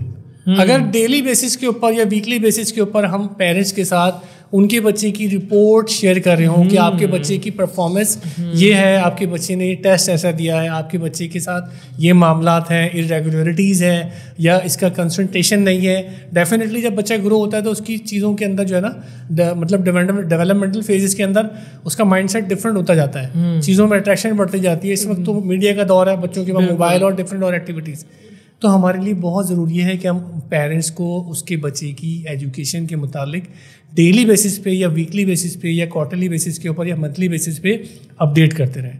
खुदा न खास्ता ऐसा ना हो कि at the end of session या at the end of term parents आएँ और आपसे लड़ें कि मेरा बच्चा तो फर्स्ट आता था, आपने फेल कर दिया। अगर हम उनके बच्चे की अपडेट्स उन तक पहुँचाते रहेंगे तो उसका एक कोऑर्डिनेशन का हमारा एक निज़ाम स्ट्रॉन्ग हो जाएगा। दूसरी बात ये कि ये तो इस स्कूल की तरफ से पेरेंट्स के लिए इंस्ट्रक्शन चली गई। कुछ चीज़ें ऐसी होती हैं जो पेरेंट्स आपके पास लेके आता है, अमूमन क्या होता है कि वो निगलेक्ट कर दी जाती है। मिसाल के तौर पे एक पेरेंट आया, उसने एक कंप्लेन लॉन्च की कि मेरे बच्चे की जो है वो कॉपी का कोई इशू है, वो अवेलेबल नहीं है, या राइटिंग का कोई इशू है, या उसका काम कंप्लीट नहीं है, इस तरह की कोई और बात की है। अगर स्कूल से प्रोमिनेंट अंदाज से उसकी कंप्लेन रिजॉल्व नहीं की जाएगी तो पेरेंट्स यहाँ से आपसे गैर मुतमईन होना शुरू होगा। कोशिश ये करनी है कि हमने अगर अपने स्कूल के स्टूडेंट्स को सस्टेन रखना है तो हमने पेरेंट्स को मुतमईन रखना है।